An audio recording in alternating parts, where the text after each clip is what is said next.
Picture yourself standing in the black, silent expanse of an Egyptian desert. The sun has long since vanished, leaving a sky pricked with countless stars, and a pale, luminous moon casts an otherworldly glow over the endless sands. All is still, all is quiet. Then you see it, a silhouette on a distant dune, stark and unmoving against the silver disk of the moon. It's the lean, powerful form of a jackal, its ears pricked, its gaze seemingly fixed on the horizon, a silent sentinel in the eternal night. In that moment, under that ancient sky, a question forms in the air as palpable as the chill of the desert wind. Who is the true guardian of the dead? Who presides over the sacred art of embalming, the meticulous rituals that promise life beyond death? And who, ultimately, holds the delicate, terrifying scales that weigh a soul's very essence?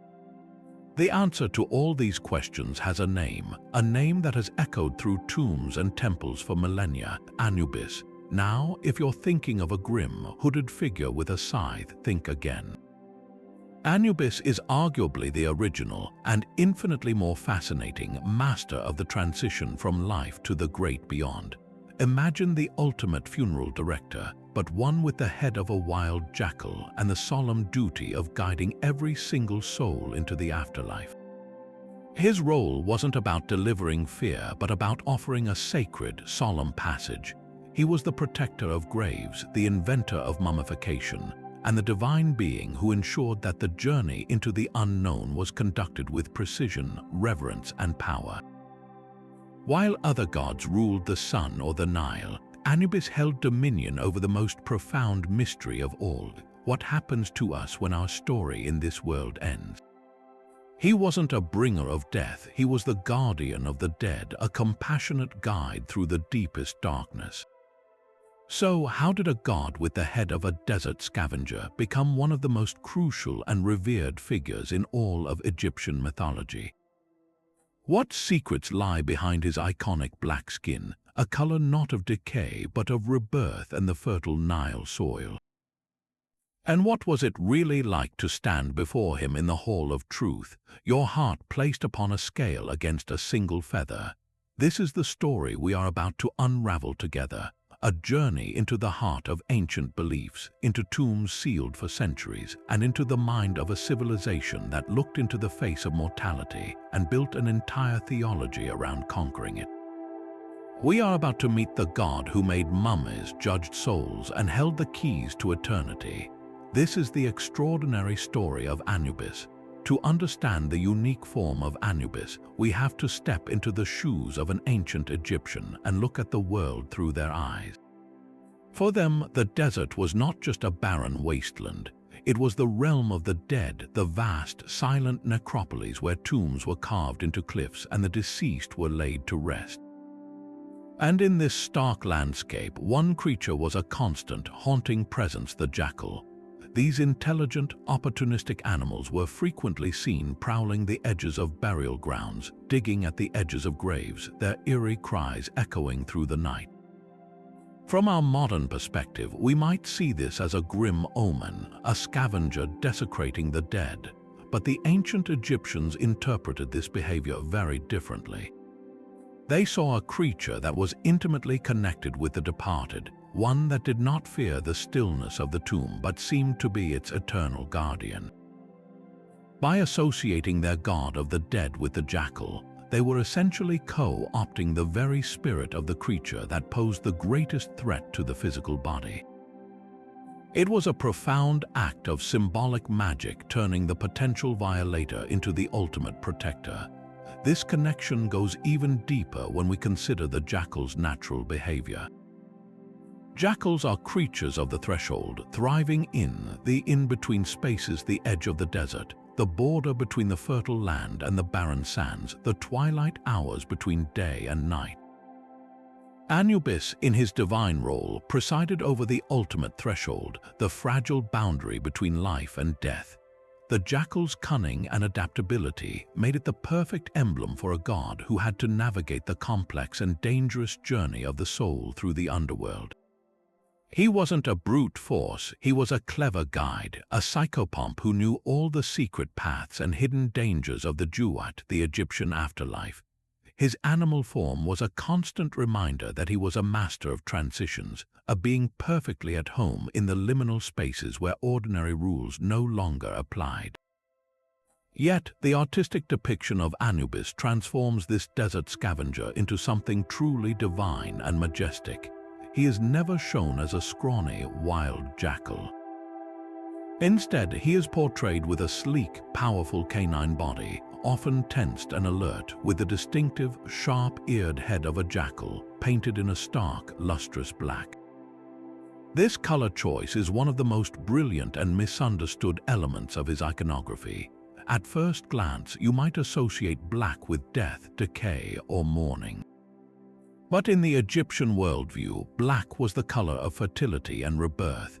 It was the color of the rich, black silt left behind after the annual flooding of the Nile, the soil that gave life to their entire civilization. So, the black skin of Anubis is not a symbol of decay, it is a promise of resurrection. It connects him directly to the regenerative power of the earth itself, assuring the deceased that just as the Nile's black soil brought forth life each year, so too would they be reborn into a new existence. His form is a perfect synthesis of meaning. The jackal, guardian of the threshold, merged with the color of fertile rebirth, creating a deity who is both the protector of the body in the tomb and the guarantor of the soul's renewal in the afterlife. The identity of this jackal-headed god is woven from many threads, each revealed through the powerful titles and epithets bestowed upon him by the ancient Egyptians. To truly know Anubis is to understand his many names, for each one unlocks a different dimension of his sacred duty. Let's begin with the name we all know, Anubis. This is actually the Greek rendition of his Egyptian name, which was Inpu or Anpu. While its exact meaning is still debated by scholars, many believe it is connected to a word meaning to decay, which on the surface might seem unsettling. But remember the Egyptian perspective, this wasn't a morbid fixation. Instead, it was a profound and direct acknowledgement of his dominion over the entire natural process of death and the subsequent preservation that defeated decay. His very name grounds him in the physical reality of the tomb, making him the master of the transformation that happens there. One of his most evocative titles is He Who Is Upon His Mountain. Close your eyes and visualize the sprawling Theban necropolis with its tombs carved high into the cliffsides. From this elevated vantage point, Anubis stands as the eternal watchman. The mountain is the desert cliff, the high ground that overlooks the entire city of the dead. In this role, he is the vigilant protector, his jackal form silhouetted against the sky, ensuring that no grave robber or malevolent force disturbs the eternal slumber of those entrusted to his care. He doesn't dwell among the tombs, he reigns over them, a sovereign and a sentinel combined, his gaze sweeping across the sacred landscape he commands. This leads us directly to another of his great titles, Lord of the Sacred Land. The Sacred Land was the Egyptians' term for the desert cemeteries themselves, those vast, arid plains on the west bank of the Nile that were designated exclusively for the dead. While the fertile, black soil of the river valley was for the living, the red, barren desert was the realm of the departed. By naming Anubis the lord of this land, the Egyptians were declaring him the absolute governor and divine owner of the entire necropolis. Every grain of sand, every tomb, every mummy within it was under his jurisdiction and protection. He was the divine administrator of the city of the dead. Then we have the beautifully poetic epithet foremost of the Westerners. This title is deeply symbolic. For the Egyptians, the west was the direction of the dying sun, where it descended each evening into the underworld. Thus, the Westerners was a common and respectful euphemism for the deceased, those who had followed the sun into the afterlife. To be the foremost of them meant that Anubis was their leader, their champion, and the first among them. He didn't just guard them from afar, he walked with them, leading the procession of souls into the twilight realm. He was the pioneer who had mastered the journey, and every soul who died became one of his Westerners, following their divine guide into the unknown. Finally, we come to the title that speaks to his most hands-on, intimate function, he who is in the place of embalming. This name transports us from the vast desert landscape into a single, crucial room, the Per-Nefer, or the House of Beauty. This was the tent or workshop where the sacred art of mummification was performed. Here, Anubis was not a distant watcher or a leader of processions. He was an active, present participant. The high priests who performed the intricate 70-day ritual would wear masks of Anubis, literally embodying the god himself. In this role, Anubis was believed to be there in the room, guiding the priest's hands, overseeing every cut, every prayer, and every amulet placed within the linen wrappings. He was the divine mortician, personally presiding over the miraculous transformation of a perishable body into an eternal, perfected vessel for the soul. This title connects him directly to the hope of every Egyptian that through his expert divine guidance they would be made ready for the judgment to come. But the story of Anubis is not just written in his titles and his form. It is also deeply woven into a complex and shifting family drama, a mythology that evolved over centuries and reveals how his role was understood and reimagined by the Egyptians themselves. His parentage is one of the most fascinating and confusing aspects of his legend, showing us a character whose origins were rewritten to fit a new religious narrative. In the oldest traditions, from the dusty texts of the Old Kingdom pyramid spells, Anubis was given a truly primordial pedigree. He was declared the son of none other than Ra, the all-powerful sun god himself, born from a union with the cow goddess Hesat. This version places Anubis at the very heart of the cosmic order, a direct descendant of the Creator. Imagine the significance: the god of the dead, the guardian of the tomb, is a child of the sun god who brings life to the world each day. This connection creates a profound symmetry. Ra rules the cycle of day, and his son, Anubis, rules the cycle of life and death, two halves of the same eternal process. It frames death not as an end, but as a natural, divine counterpart to the sun's daily rebirth. However, as Egypt's religious landscape transformed, so too did the family tree of its gods. A new cycle of myths centered on the god Osiris and his struggle with his brother Set began to dominate Egyptian theology. In this powerful and immensely popular drama, Anubis was given a new origin story, one that tied him directly to the central story of death and resurrection. In this version, Anubis is the illegitimate son of Osiris and his sister-in-law, Nephthys. The myth tells us that Nephthys, who was married to the chaotic and dangerous god Set, grew despondent. She disguised herself as her sister, the beautiful and loyal Isis, and seduced Osiris. From that union, Anubis was born. Terrified of her husband Set's legendary rage, Nephthys abandoned the infant in the reeds, much like the story of Moses. But Isis, in an incredible act of compassion and wisdom, discovered her husband's child and raised him as her own. This act of adoption is absolutely critical.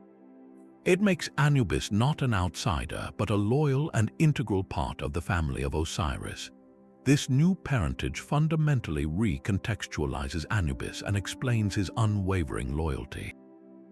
When Set later murders and dismembers Osiris, scattering his pieces across Egypt, it is Anubis, the adopted son, who steps forward to perform the first ever act of mummification. Guided by his mother Isis and her sister Nephthys, Anubis uses his divine knowledge to carefully preserve and reassemble the body of his father, creating the first mummy and allowing Osiris to be reborn as the king of the afterlife. Think about the powerful symbolism here. The god who invented embalming did so to save his own father, turning a personal tragedy into the foundation of a funerary ritual for all humanity. This act cemented his role as the divine embalmer and forever linked his fate to the Osirian cycle. He was no longer just a general lord of the dead. He was the personal protector of the very god who represented resurrection, making him the key figure in every individual's hope for eternal life. This divine family expands further when we consider his own household. Anubis was often paired with a goddess named Anput, who is essentially his female counterpart. Her name is just the feminine form of Anubis, and she is depicted as a woman with the head of a jackal. While she appears less frequently in the myths, her existence reinforces his domain. She is the female aspect of the protection and ritual surrounding death, a complete divine concept. More poignant is their daughter, the goddess Kebechit. She is depicted as a serpent or an ostrich feather, representing pure, cool, refreshing water. Her role was specifically to provide purification for the internal organs of the deceased during the mummification process. As the embalmers removed the organs, they would be cleansed and presented with rituals invoking Kebechit. She was the divine essence that washed away decay and impurity, preparing the body for its eternal state. So, within this single divine family, we see the entire funerary process encapsulated. Anubis oversees the ritual, his wife Anput represents the protective power, and their daughter Kebechit provides the purifying element that makes the transformation possible. It's a complete theological system, all contained within the lineage of the jackal-headed god. This foundational act of preservation brings us to the very heart of Anubis's purpose, a story that begins not in a tomb but in a palace with a king named Osiris. Osiris was a beloved ruler credited with bringing civilization to the people of Egypt, teaching them agriculture, laws, and the worship of the gods. But his success bred a venomous jealousy in the heart of his brother, Set, the god of chaos, violence, and the barren desert. In a tale of legendary betrayal, Set hatched a cunning plot. He commissioned a magnificent chest crafted precisely to Osiris's measurements, and during a great feast he presented it as a game, promising to give it to whoever fit inside it perfectly. As Osiris lay down in the ornate box, Set and his 72 conspirators slammed the lid shut, sealed it with molten lead, and threw it into the Nile.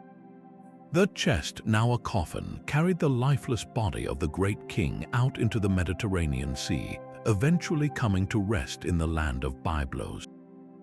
This was not merely a murder, it was an act of utter annihilation designed to erase Osiris from the world. The grief that followed was immense, but it was matched by the fierce devotion of his wife and sister, the goddess Isis. She embarked on a desperate, epic search, scouring the lands until she finally recovered the chest and its precious contents, hiding it in the marshes of the Nile Delta to perform the rites that would restore her husband. But Set, ever vigilant in his malice, discovered the hiding place. In a fit of rage that would cement his reputation as the ultimate agent of chaos, he did the unthinkable. He ripped the body of Osiris into 14, some versions say 16 or 42 pieces, and scattered them across the length and breadth of Egypt. To the Egyptian mind, this was the ultimate horror. Not only was Osiris dead, but his physical form, essential for his existence in the afterlife, was destroyed and lost. His soul was adrift, his legacy seemingly shattered beyond repair. It is at this moment of absolute despair that Anubis enters the narrative, not as a minor deity, but as the central figure who would reverse this cosmic tragedy.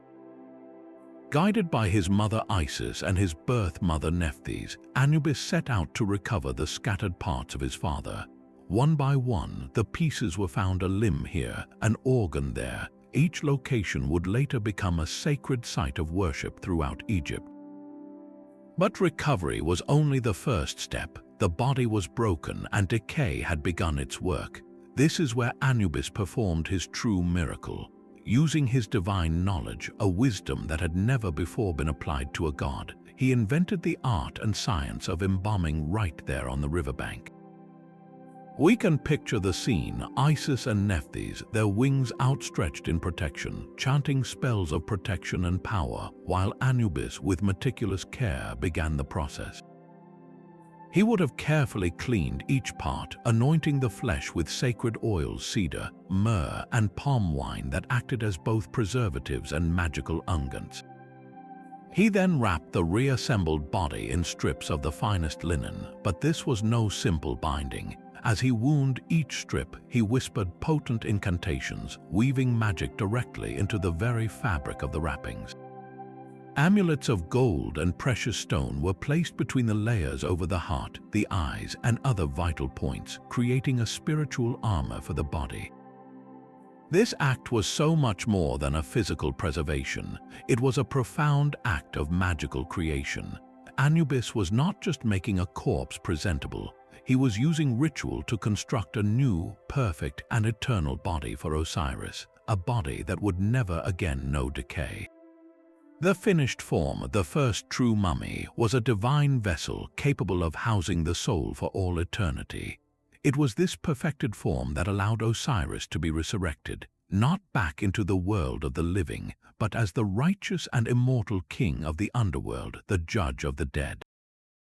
In this single, world-defining act, Anubis established the template for every funerary ritual that would follow for the next 3,000 years. He transformed a horrific act of violence into the very foundation of the Egyptian hope for life after death. Every priest who later performed mummification was acting as a stand-in for Anubis, and every commoner who was laid to rest in a tomb was placing their faith in the god who had once reassembled a dismembered king and given him eternal life.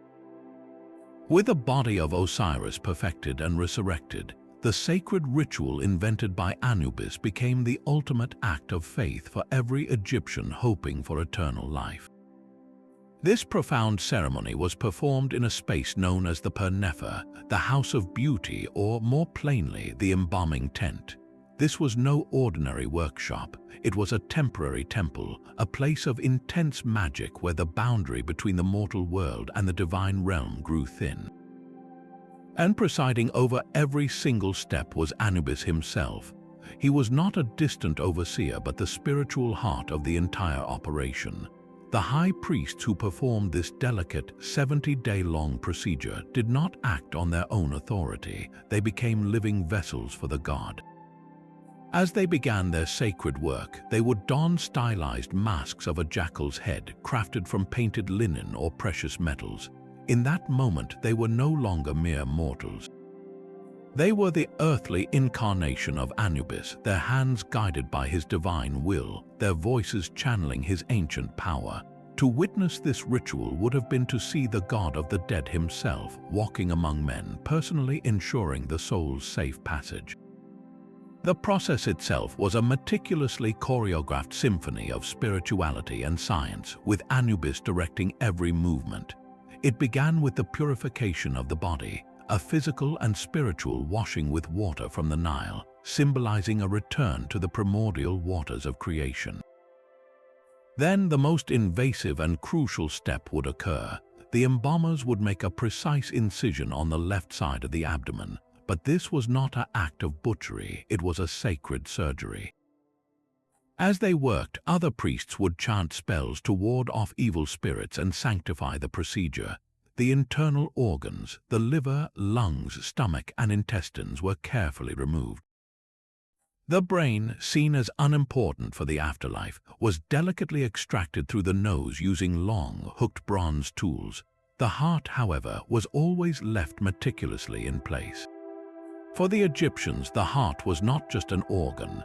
It was the seat of a person's intellect, emotion, memory, and very essence, the very thing that would be weighed in the final judgment. To remove it would be to erase the person's identity for all eternity. These organs then received their own specialized treatment under the watchful eye of Anubis. They were cleansed, anointed with oils, and lovingly placed into 4 separate containers known as canopic jars. Each jar was under the protection of one of the 4 sons of Horus, but it was Anubis, as the overall guardian of the rite, who ensured their safety. The stoppers of these jars were carved into the forms of these protective deities. Human-headed Imseti guarded the liver, baboon-headed Hapi protected the lungs, jackal-headed Duamutef watched over the stomach, and falcon-headed Kebesenuf safeguarded the intestines. This act transformed the vulnerable organs into protected, sanctified objects, ready to be reunited with the body in the tomb. With the organs safely stored, the body was now ready for its most transformative stage, dehydration. It was completely covered inside and out with a special type of salt called natron. This was not ordinary table salt, but a naturally occurring mixture of sodium carbonate and sodium bicarbonate harvested from the beds of dry lake valleys, a powerful desiccant that would draw out all the moisture from the tissues, halting decay completely. The body would lie in this natron bed for 40 days, a period symbolizing the time the star Sirius was absent from the sky, a celestial parallel to death and rebirth. Anubis oversaw this quiet, patient transformation, ensuring that the body was becoming a permanent, stable shell. After this period, the desiccated, leathery body was washed again, its skin rubbed with precious oils and resins like cedar, myrrh, and palm wine. These substances not only restored some suppleness, but also acted as powerful antibacterial agents and sacred perfumes, making the body spiritually pleasing and physically protected. Then came the final, most visible act of the ritual, the wrapping. This was an operation of breathtaking complexity and profound magical significance, a process that could take up to 30 days to complete. It was here that Anubis's role as a weaver of spells became most apparent. Every single linen strip, which could number in the hundreds, was not merely a bandage. As the priests wound each layer, they recited specific incantations from the Book of the Dead, literally weaving protective magic into the very fabric of the mummy. The wrapping was a methodical recreation of the body, encasing it in a cocoon of divine power. Dozens of amulets were strategically placed within the linen layers, each with a specific purpose blessed by Anubis. The most famous of these was the heart scarab, a stone beetle inscribed with a spell pleading with the heart not to testify against its owner in the final judgment. Other amulets, like the jed pillar representing the backbone of Osiris and the tayet or Isis's knot, were placed to provide stability and protection. Every wrap was a prayer, every amulet a shield, and every knot a seal, all orchestrated by the divine embalmer to create an invulnerable, eternal vessel for the soul's journey home. But after the body was perfectly preserved and sealed within its tomb, the most daunting part of the journey still lay ahead. The soul, now separated from the physical world, had to navigate the treacherous pathways of the Juwat, the Egyptian underworld, a realm filled with lakes of fire, serpent demons, and deceptive gates, all before arriving at the ultimate destination, the Hall of Two Truths. This was the sacred courtroom of the afterlife, a place of profound silence and terrifying judgment. Imagine a vast, darkened chamber illuminated by a single, ethereal light. At the far end, seated upon a magnificent throne, is the resurrected god Osiris himself, wrapped in his white mummy wrappings, his green skin symbolizing regenerative life, holding the crook and flail of kingship. He is the presiding judge, the king of this eternal realm. Flanking him are 42 other divine assessors, each representing a different nome or province of Egypt, and each one a potential accuser of a specific sin. And standing near them is the ibis-headed god Thoth, the divine scribe, poised with a reed pen and a papyrus scroll to record the proceedings for all eternity.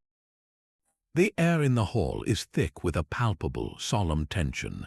This is the moment of truth, the final exam for which an entire lifetime was merely the preparation. Yet, amid this assembly of powerful deities, it is Anubis who takes center stage in the ceremony's most critical act. He is no longer the compassionate embalmer or the distant desert guardian. Here, he transforms into the master of the scales, the impartial technician of the soul. His role is one of meticulous precision and absolute integrity. With a calm, solemn focus, he approaches the great golden scales of justice that stand in the middle of the hall. His jackal head, a symbol of his intimate knowledge of the thresholds between worlds, is tilted in concentration. In one hand, he holds the most precious object in the entire ritual, the heart of the deceased. For the Egyptians, the heart was not merely a pump for blood. It was the seat of a person's entire being, their intellect, their emotions, their memory, their conscience, and their moral character. It was the record of every action, every word, and every thought from their life. All of that dense, complex weight was contained within this single, spiritualized organ. With the gentlest of touches, Anubis places this heavy, symbolic heart onto one of the two scale pans. Then, onto the opposite pan, he places a single, pristine object, the feather of Maat. Maat was perhaps the most important concept in all of ancient Egypt. It represented truth, justice, cosmic order, harmony, and what is right. The feather was her emblem because it was light, something that represented the absence of falsehood, greed, and sin. A life lived in accordance with Maat was a life of balance, compassion, and righteousness. A life that was, in essence, spiritually light. And so, the entire moral worth of a human existence is reduced to this beautiful, simple, yet terrifyingly precise physical test, the weight of a heart against the weight of a feather. Now, every eye in the hall is fixed on the golden scales.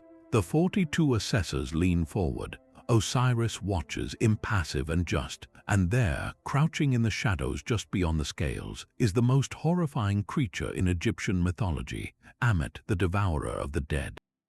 She is a composite nightmare with the head of a crocodile, the front body of a lion, and the hindquarters of a hippopotamus, the three most feared man-eaters in the Nile region.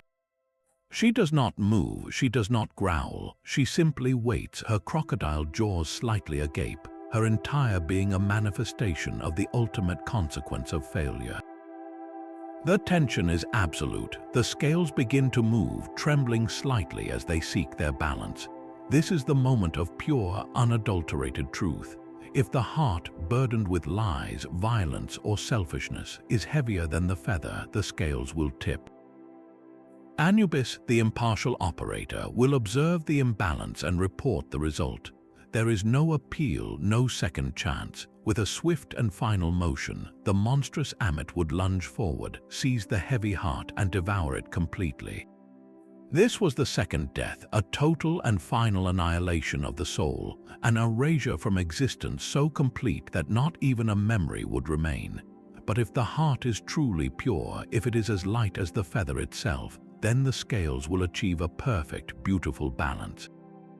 Anubis, having ensured the accuracy of the weighing, will turn to Osiris and Thoth and declare the result. His voice, calm and authoritative, confirms the successful outcome. Thoth, the scribe, officially records the verdict, true of voice.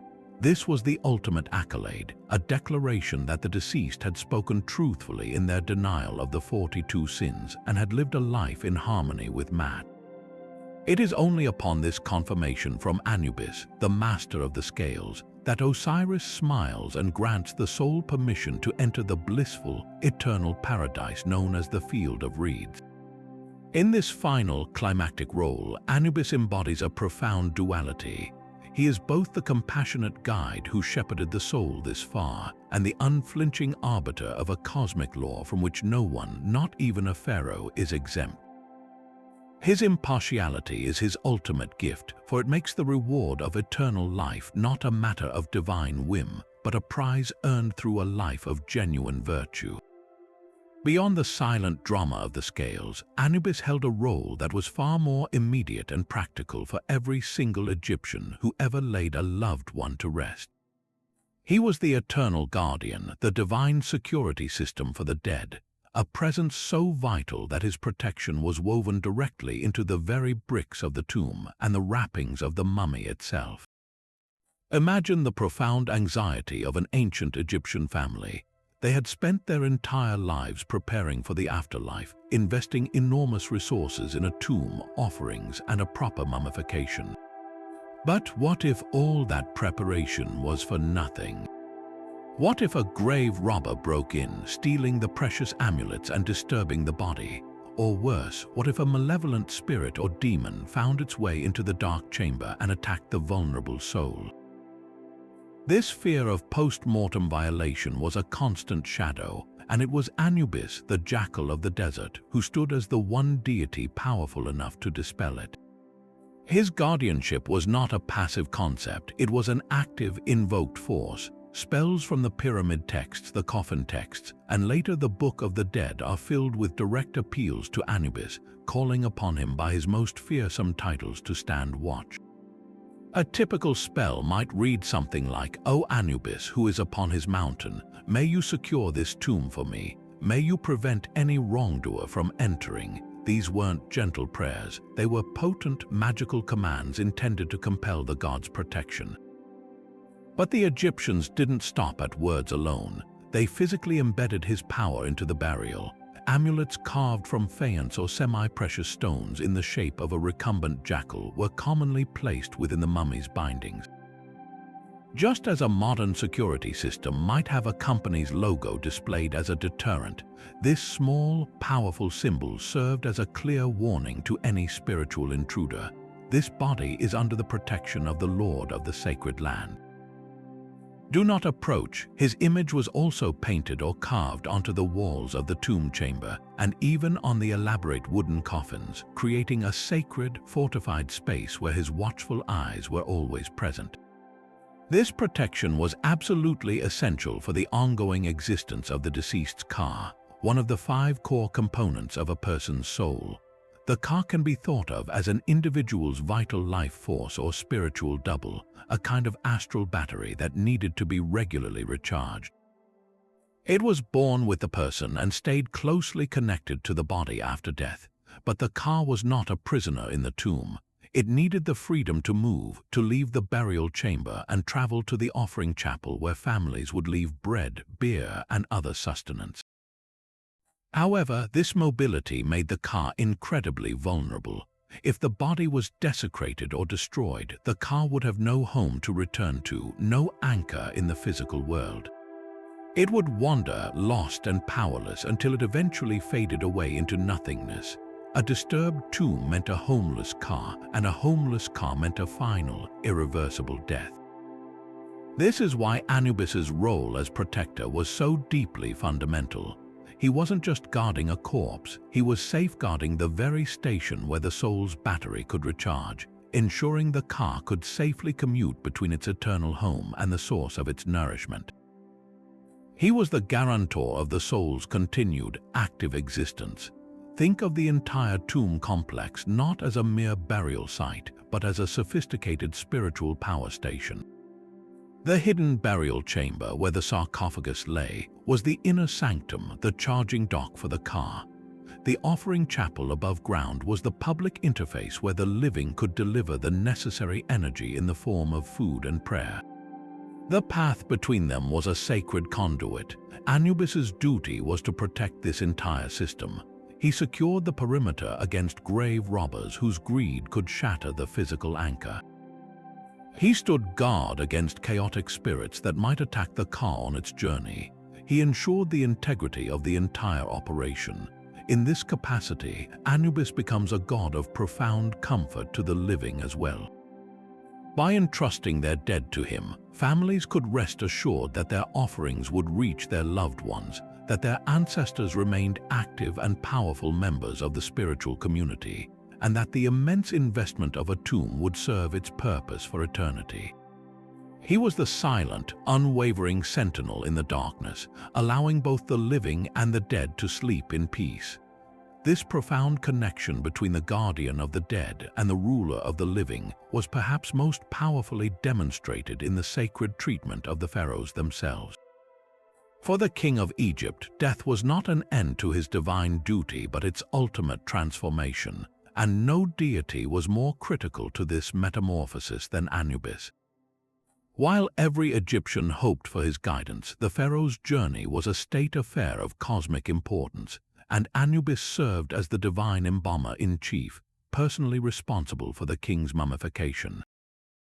This was not a symbolic role. It was believed that Anubis himself presided directly over the royal body in the House of Beauty, ensuring the ruler was perfectly preserved and thus capable of merging with Osiris in the afterlife. A pharaoh was not merely going to meet Osiris, Through the ritual perfected by Anubis, he was destined to become an Osiris, a resurrected god-king who would rule eternally alongside the lord of the underworld. Anubis was the crucial agent of this apotheosis, the divine craftsman who refashioned a mortal king into an immortal deity. This intimate relationship is physically carved into the very bedrock of the most famous royal necropolis in the world, the Valley of the Kings. As you walk through the deep, decorated corridors of tombs like that of the young pharaoh Tutankhamun, the presence of Anubis is immediate and powerful. In his tomb, one of the most iconic artifacts ever discovered was a gilded shrine, upon which stood a statue of Anubis in his full canine form, carved from wood and coated with black resin. This figure was not merely decorative, it was a functional, sacred object, a focal point for the god's protective power, placed there to guard the entrance to the treasury and the king's final resting place. On the walls of other royal tombs, vivid paintings show Anubis performing the opening of the mouth ceremony on the mummified pharaoh.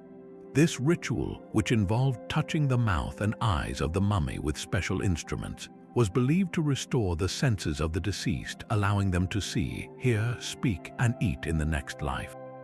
To have Anubis himself depicted performing this act for the king was a profound statement of divine endorsement, a guarantee that the pharaoh's transition would be seamless and successful.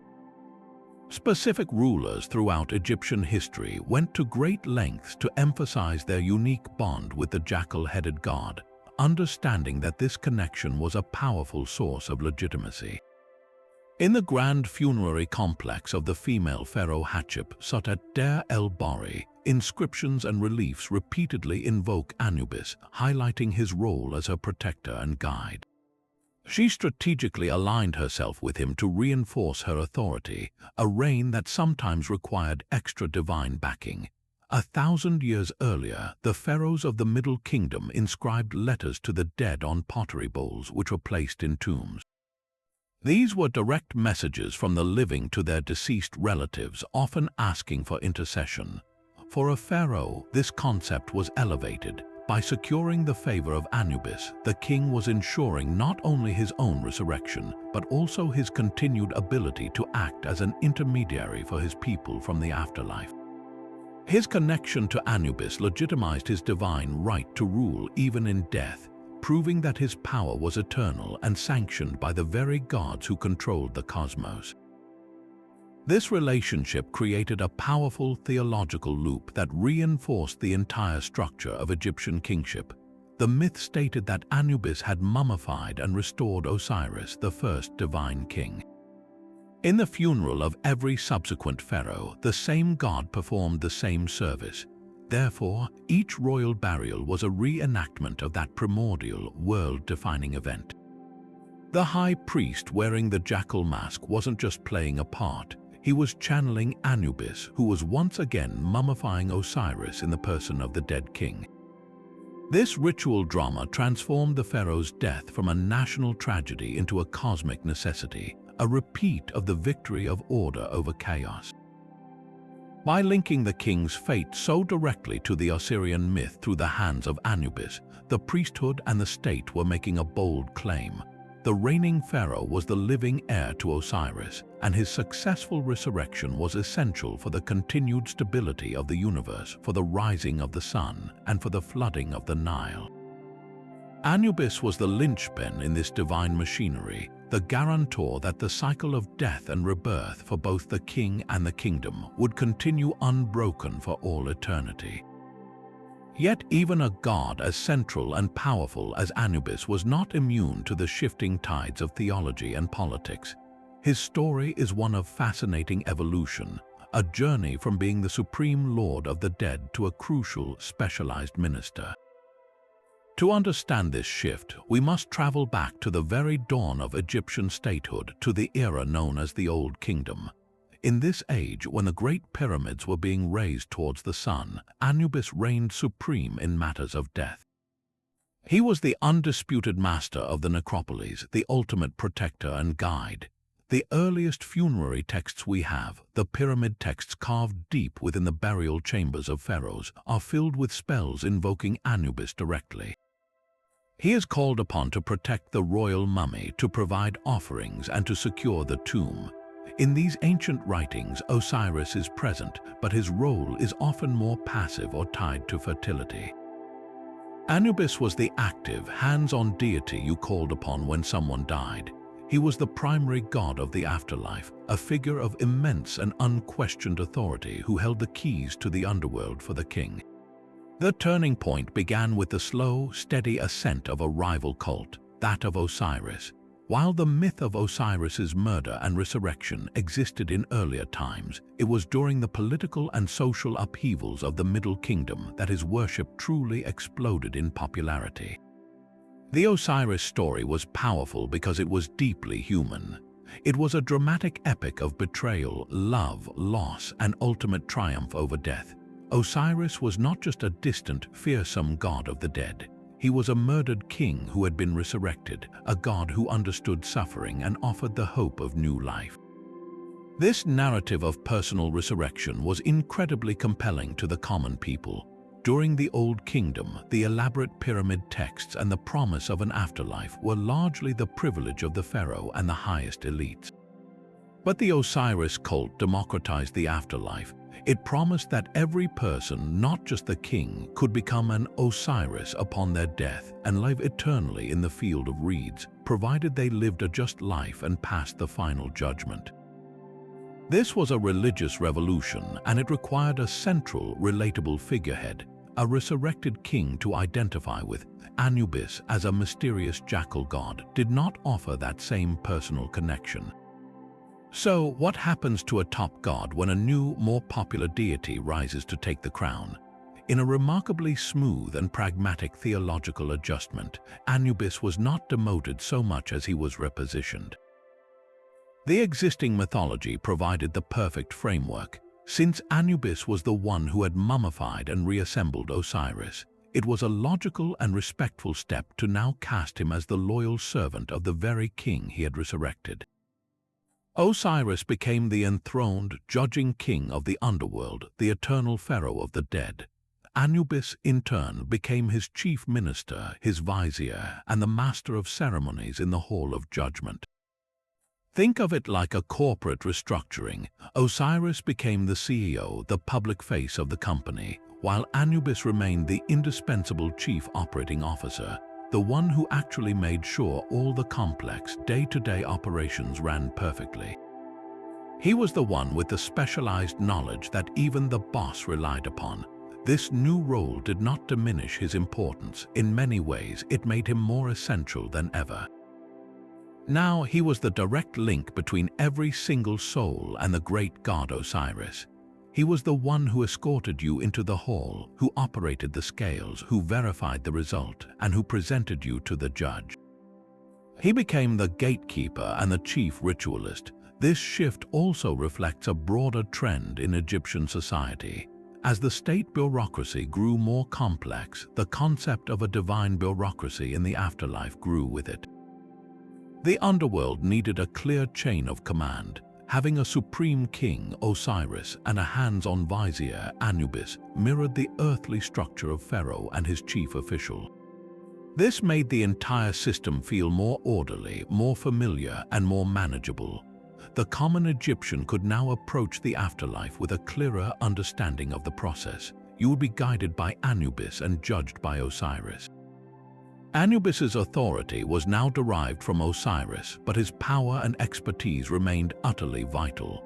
He was no longer the solitary sovereign of the dead, but he became the essential facilitator of salvation for millions, a transition that secured his place in the Egyptian pantheon for millennia to come. This divine guidebook, this ultimate map for the soul's journey, was of course the Book of the Dead, and within its illustrated papyrus pages, the presence of Anubis is absolutely inescapable. Think of it not as a single, rigid text, but as a personalized, customizable collection of spells, hymns, and prayers that a person would commission for their burial, a kind of bespoke spiritual survival guide for navigating the afterlife. And just as you would want the most experienced guide on a dangerous expedition, the deceased needed Anubis. His image and his name appear again and again throughout the manuscript, not as a distant, aloof god, but as an active, hands-on protector whose power could be directly harnessed through the correct words and images. Possessing a book of the dead filled with scenes of Anubis was the ancient equivalent of having a direct line to the underworld's most knowledgeable and powerful operative, a divine ally who had already walked the path you were about to take. One of the most powerful and visually striking appearances of Anubis is found in what scholars label as Spell 17. This spell is a complex theological discourse, but its accompanying vignette or illustration tells a much more immediate and intimate story. It depicts the scene of embalming, but with a profound symbolic twist. The mummy of the deceased is shown lying not on a simple table, but on a funerary bed shaped like a lion. The lion, a symbol of terrifying power and strength in the Egyptian worldview, is here rendered dormant, tamed, its ferocity completely subdued, and who is overseeing this scene? It is Anubis, the jackal-headed god, standing over the body, bent at the waist, performing the sacred rites of mummification with his own hands. His posture is one of intense focus and solemn care. This image is far more than a simple depiction of a ritual. It is a potent piece of sympathetic magic. By including this scene in their personal book of the dead, the deceased was not just recording an event. They were ensuring that Anubis himself, the inventor of mummification, would personally tend to their body just as he had for the god Osiris. The lion bed reinforces this symbolism, representing the conquering of the chaotic, dangerous forces of death. Under the expert ministrations of Anubis, the terrifying transition of death is transformed into an orderly, sacred process of regeneration. But his role in the Book of the Dead extends far beyond this single, powerful image. The text is filled with specific spells designed to be recited by the soul as it confronts the myriad dangers of the duat. And in these moments of peril, the deceased is instructed to call upon Anubis by name, invoking his authority to demand safe passage. For instance, as the soul approached a particularly treacherous gate guarded by a demonic entity, a spell might provide the exact words to speak. I know you, O gateway, I know your name and the name of the god who guards you. It is Anubis who is your guardian, and it is by his command that you open. This was not a polite request, it was a magically compelled command. By demonstrating knowledge of the guardian's name, and crucially, by invoking the superior authority of Anubis, the soul could assert its right to pass. The deceased was, in effect, wielding the name and power of Anubis like a divine key, using the god's reputation as the ultimate guardian to unlock the doors of the underworld and bypass its monstrous sentinels. This relationship between text, image, and divine power made the Book of the Dead an absolutely essential piece of funerary equipment. For those who could afford it, having a custom-made papyrus placed in their tomb was their greatest insurance policy for eternity. The illustrations of Anubis were not mere decorations. They were ritually potent icons that made the god's protective presence manifest within the tomb. The spells mentioning his name were not just poetry, they were functional incantations, pre-loaded prayers that the soul could use at a moment's notice. In a very real sense, the entire document functioned as a portable, illustrated manual with Anubis as the primary technical expert and troubleshooter. He was the authority figure who could vouch for you at a checkpoint, the guide who could lead you through a dark cavern, and the protector who could shield you from a lake of fire. By carrying his likeness and his words with them into the afterlife, the deceased ensured that the god who knew the secrets of the duat better than any other would be walking with them every step of the way, from the moment they left their mummified body until the final, fateful weighing of their heart. In the sprawling cities and quiet villages along the Nile, the worship of Anubis was woven into the fabric of daily life in a way that was profoundly different from the grand state cults of gods like Amun-Ra. You wouldn't find colossal temples dedicated solely to him, with towering pylons and vast hypostyle halls filled with hundreds of priests. Instead, his presence was felt most keenly in two distinct but connected spaces: the specialized cult centers governed by his devoted clergy, and the deeply personal, heartfelt devotions of ordinary people confronting loss. This duality is what makes his worship so fascinating. It operated on both an institutional level and an intensely private one, with the priests of Anubis serving as the crucial bridge between the divine guardian and the grieving family. The spiritual epicenter of this devotion was a city the Greeks later named Cynopolis, the city of dogs, located in Upper Egypt.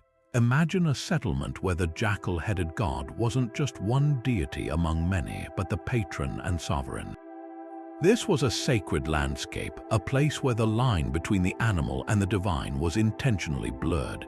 Historical accounts and archaeological evidence suggest that the residents of Cynopolis revered actual jackals, and it's highly probable that they kept and cared for live animals within the temple precincts as literal incarnations of Anubis. These sacred animals were likely mummified and given elaborate burials upon their death, a practice that echoes the treatment of other divine creatures like the Apis bull. For a pilgrim traveling to Cynopolis, the experience would have been unique. The city's main temple complex would have been a bustling center of activity, not for massive public festivals, but for the specialized, solemn work of the god. The air would have been thick with the smell of incense and the sound of chanted prayers, a place where the rituals of death were perfected and administered. While other gods received processions of barks and public adoration, Anubis received the quiet, determined faith of those whose profession and very identity was bound to the mysteries of the tomb. The priests who served in these cult centers were not merely ceremonial figures. They were the functional experts, the master embalmers who performed the sacred art of mummification. They were known as the WT priests, a title that directly connected them to the ritual of embalming. Their lives were governed by strict rules of ritual purity. They would have undergone frequent ablutions, shaved their entire bodies to prevent any impurity from lice or dirt, and adhered to specific dietary restrictions to remain spiritually clean enough to handle the dead and invoke the god. When they entered the Pernefer, the House of Beauty, they underwent a profound transformation. By donning the jackal mask, they shed their individual identities and became the living vessel for Anubis. In that sacred tent or workshop, it was not a man who made the incision and packed the body with natron. It was the god himself working through human hands. This wasn't just a job, it was a sacred calling that required immense anatomical knowledge, spiritual fortitude, and an unwavering belief that they were performing the most critical service one mortal could offer another, securing their eternity. The offerings made to Anubis reflect the practical and symbolic needs of his role. While state gods might receive heaps of gold, linen, and wine from the pharaoh's treasury, the altars of Anubis were typically laden with more direct, essential gifts. Inscriptions and tomb scenes frequently show offerings of meat, particularly cuts of goose or ox, which played on the jackal's nature as a carnivore while also providing sustenance for the priests. But more evocative were the offerings of incense and cool, fresh water. Incense, frankincense, and myrrh was crucial.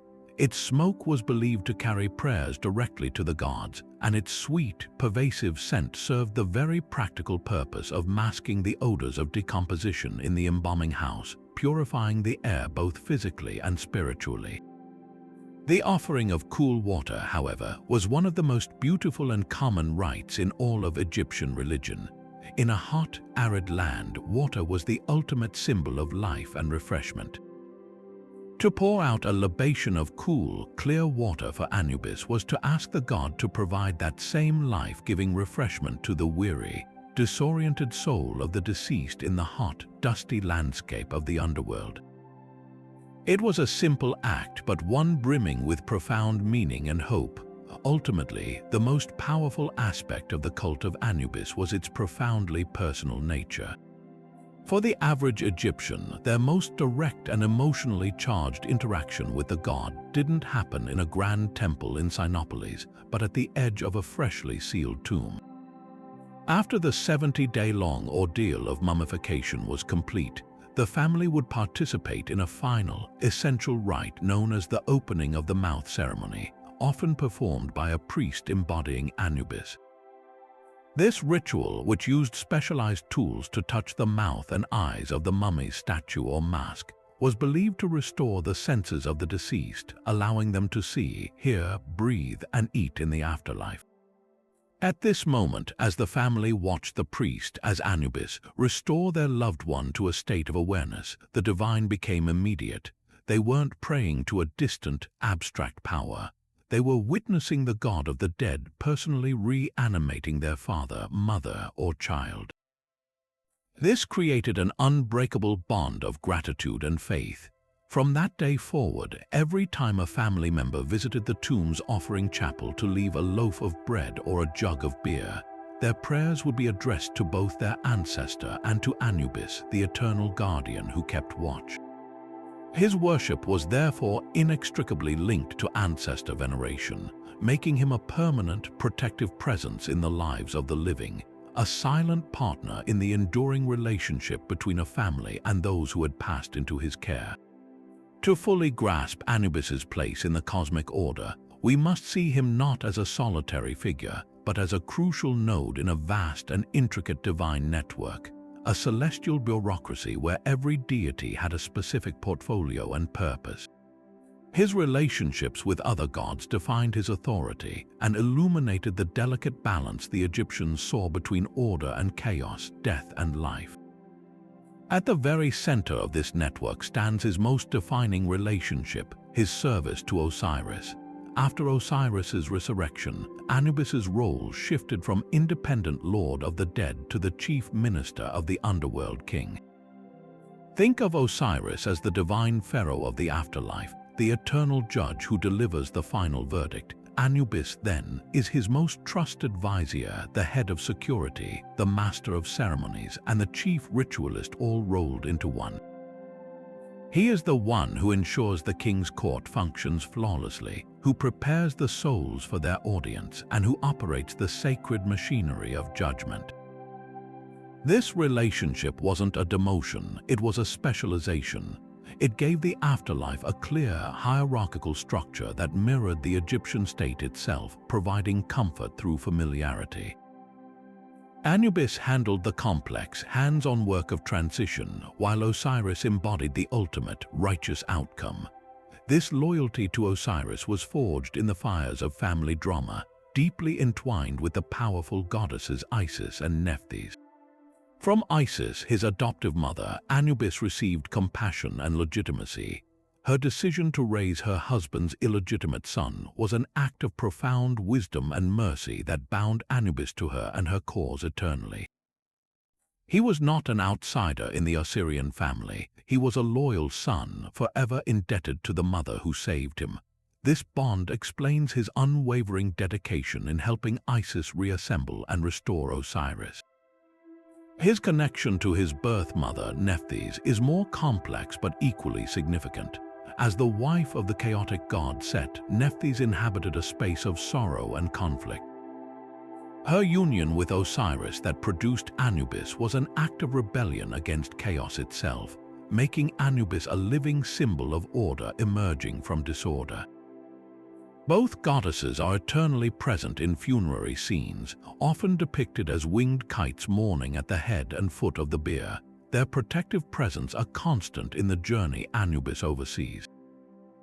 They represent the feminine power of mourning and magic that complements his masculine role as ritualist and guide, completing the spiritual support system for the deceased. This family dynamic naturally brings us to Horus, the falcon-headed son of Osiris and Isis, and avenger of his father. On the surface, Horus and Anubis might seem like rivals, one the god of the sky, kingship, and the world of the living, the other the god of death, tombs, and the underworld. Yet they were fundamentally allies, two halves of the same royal legacy. After Set murdered Osiris, it was Horus's destiny to challenge his uncle and reclaim the throne of Egypt for the forces of order. In this great cosmic struggle, Anubis played a pivotal role. Myths recount that Anubis, leveraging his intimate knowledge of the desert and his cunning, acted as a scout and strategist for Horus's army. His allegiance was crucial. It demonstrated that the entire funerary apparatus, the entire system of death and judgment, was aligned with the rightful king, Horus. Their relationship shows that the realm of the dead and the realm of the living were not separate kingdoms but interconnected parts of a single, unified cosmos. A pharaoh ruled on earth as the living Horus, and upon his death he was entrusted to Anubis to be transformed into Osiris, ensuring the cycle of legitimate kingship continued uninterrupted for eternity. Within the solemn silence of the Hall of Two Truths, Anubis's most critical professional relationship was with Thoth, the ibis-headed god of wisdom, writing, and the moon. While Anubis was the master of the physical scales, the technician of the heart's weighing, Thoth was the divine accountant and notary. As Anubis carefully placed the heart on one scale and the feather of Mat on the other, all eyes would be on the trembling balance. The moment the scales settled into perfect equilibrium, it was Thoth who stepped forward. With his reed pen and papyrus scroll, he would officially declare the result in his calm, authoritative voice, recording for all eternity that the deceased was true of voice, justified and pure. This partnership is a masterpiece of divine bureaucracy. Anubis provides the impartial, physical measurement, the objective data. Thoth provides the official documentation, the permanent record that certifies the result. One god operates the instrument of justice, the other authenticates its verdict.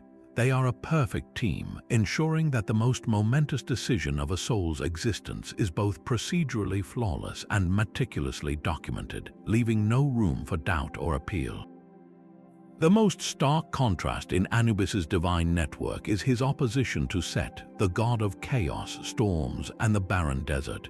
If Anubis represents the ordered, sacred process of death, mummification, protection, and fair judgment, then Set represents its violent, destructive, and chaotic opposite.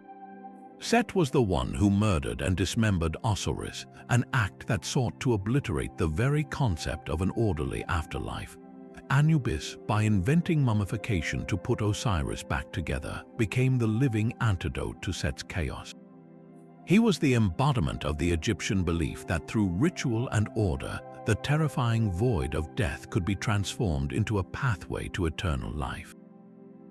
Every time Anubis protected a tomb from desecration, he was defending against the spiritual essence of Set. Every time he correctly guided a soul through the underworld, he was upholding Mat against the disorder that Set championed. Their relationship is the eternal struggle between the sanctity of the tomb and the violation of the grave robber, between a sacred transition and a meaningless end.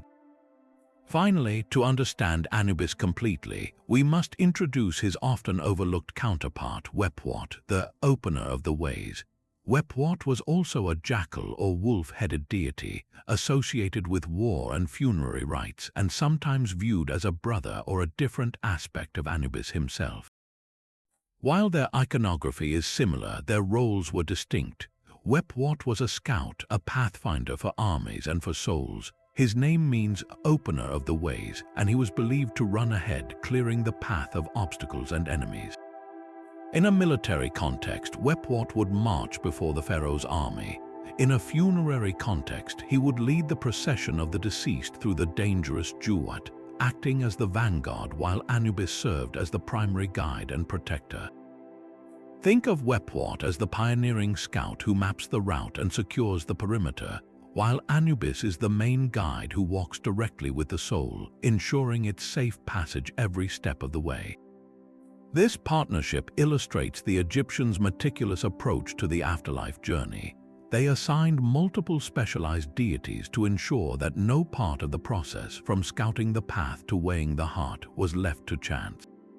Together, this divine network paints a picture of Anubis as a loyal son, a trusted minister, a key ally, and an essential colleague. his power and purpose magnified by his connections to every other major force in the Egyptian cosmos. So, if you were to walk through the exhibits of a great museum like the Egyptian Museum in Cairo or the British Museum in London, how would you instantly pick out Anubis from the pantheon of gods and goddesses surrounding him? His iconography is both distinctive and deeply symbolic, a visual language that immediately communicates his unique role. The most common and striking depiction is that of a man with the sleek, powerful body of a human, but with the head of a black jackal. This isn't the head of a domesticated dog. It's the sharp-featured, large-eared head of the wild canine of the desert, painted in that signature, lustrous black. He is often shown in a seated pose, crouched on a shrine or a platform, with his body tensed and alert, his posture radiating a sense of watchful readiness. This is a crucial distinction from other major deities. Compare him to Osiris, for example, who is almost always depicted as a serene, mummified king, seated in a relaxed frontal pose, holding the crook and flail across his chest. Osiris is the resurrected, eternal ruler, a figure of established, static power. Anubis, by contrast, is caught in a moment of action. His seated pose is not one of rest, but of a sprinter in the blocks, a guardian poised to spring into action at the first sign of danger. This dynamic tension in his posture perfectly captures his role as the active protector, the ever-vigilant sentinel of the tomb. Let's look closer at that iconic jackal head, because its features are full of meaning. The long, pointed muzzle and enormous, upright ears are not just a realistic portrayal of the animal, they are symbols of his acute senses. He can hear the faintest whisper of a threat from miles away across the silent desert. His sharp eyes can pierce the deepest darkness of the tomb. He is the ultimate watchman, whose senses are so heightened that no violation of the sacred space he guards can escape his notice. The choice of the jackal, as we've discussed, connects him directly to the liminal spaces, the edges of the desert where the cemeteries were built. But in art, this animalistic form is always rendered with a sense of noble power, never as a feral scavenger. He is the divine essence of the creature, transformed into a symbol of unwavering protection. Then there is the profound symbolism of his black skin. At first, this can be confusing, as we often associate black with mourning or void. But in the Egyptian color palette, black was the color of fertility and regeneration. It was the color of the Kemet, the rich black silt left behind after the annual inundation of the Nile. This soil was the source of all life in Egypt, the foundation of their agriculture and their civilization. So the black skin of Anubis is a brilliant, optimistic promise. It directly associates him with the concept of rebirth and new life springing from the earth. It tells the viewer that this god who presides over death is simultaneously the agent of renewal. He ensures that the body placed in the ground like a seed will be reborn in a new, fertile existence. His black skin is a visual guarantee that the tomb is not an end, but a place of transformation, as fertile with potential as the Nile's floodplains. Beyond his form and color, the objects he carries in his hands are like a divine resume, each one spelling out a different aspect of his authority.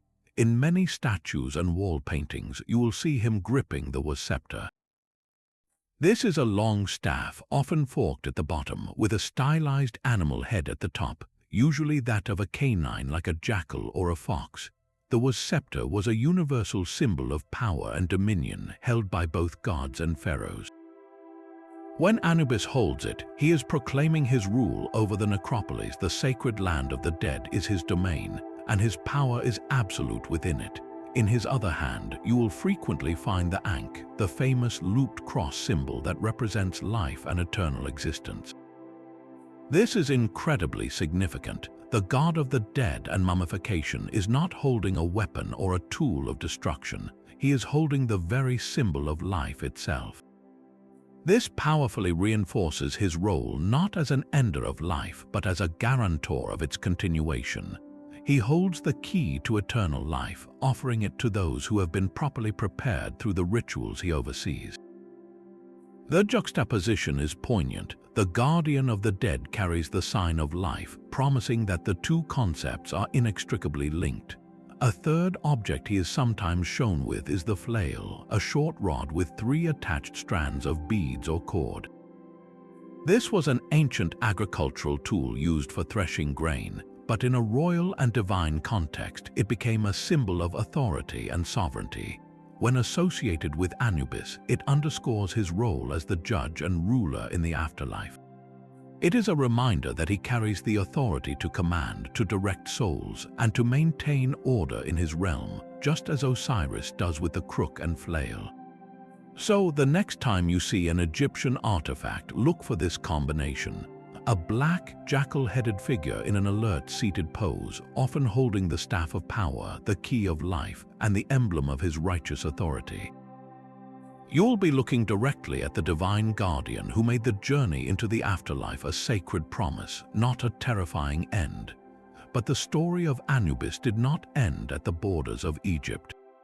His influence, like the waters of the Nile itself, eventually flowed out into the wider Mediterranean world, undergoing a fascinating transformation when he encountered the powerful civilizations of Greece and Rome. This new chapter begins with one of history's most pivotal moments, the conquest of Egypt by Alexander the Great in 332 BC. After Alexander's death, his general Ptolemy took control of Egypt, founding a dynasty that would rule for nearly 300 years. The Greeks, who saw themselves as the inheritors of an ancient and sophisticated culture, were simultaneously intrigued and bewildered by the complex Egyptian pantheon. They looked upon these animal-headed deities with a mix of fascination and a desire to make sense of them within their own philosophical framework. This cultural collision didn't destroy the Egyptian gods. Instead, it sparked a process known as syncretism, where deities from different cultures are fused together, blending their attributes and stories into a new hybrid form. And it was Anubis, the striking jackal-headed guardian, who found a particularly prominent new identity in this Greco-Roman spiritual melting pot. The Greeks, masters of logic and categorization, looked at Anubis and immediately saw a parallel to one of their own most versatile gods, Hermes. Hermes was the messenger of the gods, a trickster, and crucially, the psychopompos, the guide of souls to the underworld. He was the deity who led the dead to the banks of the river Styx, where the ferryman Charon would then transport them to Hades. This role as a divine escort resonated powerfully with Anubis's function as the guide through the treacherous Duat. Both were figures who navigated the boundary between the world of the living and the world of the dead. The Greeks, seeking to understand and adopt this powerful Egyptian god, didn't simply replace him. They merged him with Hermes, creating a new composite deity known as Hermanubis. This new god was typically depicted as a man with the head of a jackal, much like the traditional Anubis, but he often carried the caduceus, the winged staff entwined with 2 snakes, which was the unmistakable symbol of Hermes. Hermanubis became a powerful symbol of this cross-cultural fusion, combining the ancient Egyptian expertise in the afterlife with the Greek conceptualization of the soul's journey. When the Romans absorbed Egypt into their ever-expanding empire, this syncretic process continued and intensified. The Romans, who had largely adopted the Greek pantheon and renamed the gods, saw Hermes as Mercury. Therefore, the merged figure of Hermanubis remained a fixture, but the Roman interpretation often emphasized his role as a learned and mystical figure. In Roman art and statuary, he is sometimes shown in a more classical style, with a muscular human body and the jackal head, holding his caduceus and sometimes a palm branch, a symbol of victory over death. The Romans, with their vast multicultural empire, were spiritual magpies, eagerly incorporating foreign gods and rituals that they found powerful or effective. The mysteries of Isis and Osiris became incredibly popular cults throughout the Roman world, from the bustling streets of Rome to the distant provinces of Britain. And within these popular mystery cults, Anubis or Hermanubis played a vital and visible role. In processions celebrating the goddess Isis, priests would wear masks representing Anubis, carrying a sistrum and a vessel of sacred Nile water, leading the way for the followers. He was no longer just an Egyptian god. He had become an international icon of esoteric knowledge and spiritual passage. This enduring appeal speaks to the universal nature of the questions Anubis represented. Every culture grapples with the mystery of death and the hope for what lies beyond. The Egyptians had developed an incredibly detailed and reassuring system for this transition, with Anubis as its master technician. The Greeks and Romans, while having their own underworld myths, were deeply impressed by the tangible, ritualistic power of Egyptian religion. They didn't just adopt a strange god with a dog's head. They embraced the underlying concept he embodied, that death could be navigated successfully with a knowledgeable and compassionate guide. The figure of Anubis offered a comforting synthesis, the familiar, swift-footed messenger of the classical world, now equipped with the ancient, proven secrets of the Nile Valley for steering souls safely to their ultimate destination. His image spread across frescoes in Pompeii, appeared on gemstones and amulets worn for protection, and was honored in temples far from the sands of Egypt. The journey of Anubis from an Egyptian desert guardian to a Greco-Roman guide of souls is a testament to his powerful and timeless resonance, proving that the need for a protector on the final, great journey is a hope that transcends any single civilization. And just as the worship of Anubis spread from Egypt to the Greco-Roman world, his enduring legacy has found a powerful new home in the global pantheon of modern popular culture. His iconic, jackal-headed silhouette is instantly recognizable, making him a go-to symbol for ancient mystery, supernatural power, and the threshold of death itself. While these contemporary portrayals often simplify his nuanced Egyptian role, they succeed in keeping his name and image vibrantly alive, introducing this ancient guardian to audiences who might never set foot in a museum or read a book on mythology. From the silver screen to the digital battlefield, Anubis continues to be a formidable and fascinating figure. Perhaps the most widespread modern depiction of Anubis comes from the blockbuster The Mummy franchise, where he is presented as a formidable, otherworldly force. In the 1999 film and its sequels, Anubis is not a character who walks and talks, but a cosmic power that can be invoked. He is the source of the cursed Medjay warriors, the undead army that serves as the film's primary antagonist. These warriors, with their desiccated faces and supernatural strength, are explicitly stated to be the Legion of Anubis, soldiers cursed to serve him for all eternity. This interpretation brilliantly captures his aspect as the Lord of the Sacred Land, the commander of a powerful, otherworldly army. Yet, the films also cleverly tap into his role as a god of judgment. The supernatural scarabs that devour the living are a clear, if terrifying, parallel to Ammit the Devourer, and the various curses and plagues unleashed reflect his authority over the fate of those who disrespect the dead. The movies streamline his complex nature into a more straightforward force of vengeance and dark power, but they undeniably capture the awe and terror that the ancient god could inspire. Venturing into the interactive realm of video games, Anubis becomes a figure players can not just watch, but actively control and command. In the real-time strategy classic age of mythology, he appears as a major god for the Egyptian civilization. Players who choose to worship Anubis gain access to unique technologies and powerful myth units, including the elegant and deadly Anubite warriors. These units, with their jackal heads and formidable combat skills, turn the god's protective guardians into a military force on the digital battlefield. This portrayal emphasizes his strategic and warlike potential, an aspect present in the myths where he aided Horus against Set. It translates his divine authority into a tangible gameplay advantage, allowing players to wield his power to build an empire. The game Smite, a popular multiplayer online battle arena, takes this a step further by making Anubis a fully playable mage character. In Smite, his entire kit of abilities is designed around his core mythological themes.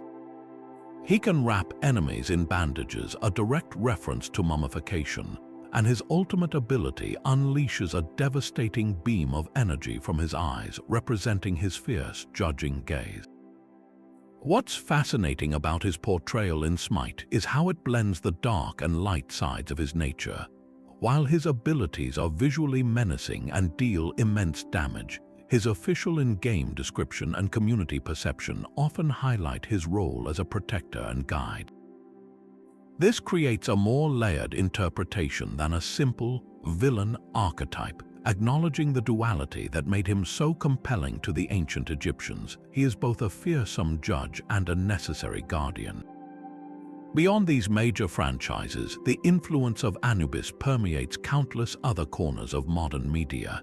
He appears as a pivotal character in anime like Kamigami no Asobi, where his story explores his loneliness and solemn duty, adding a layer of psychological depth.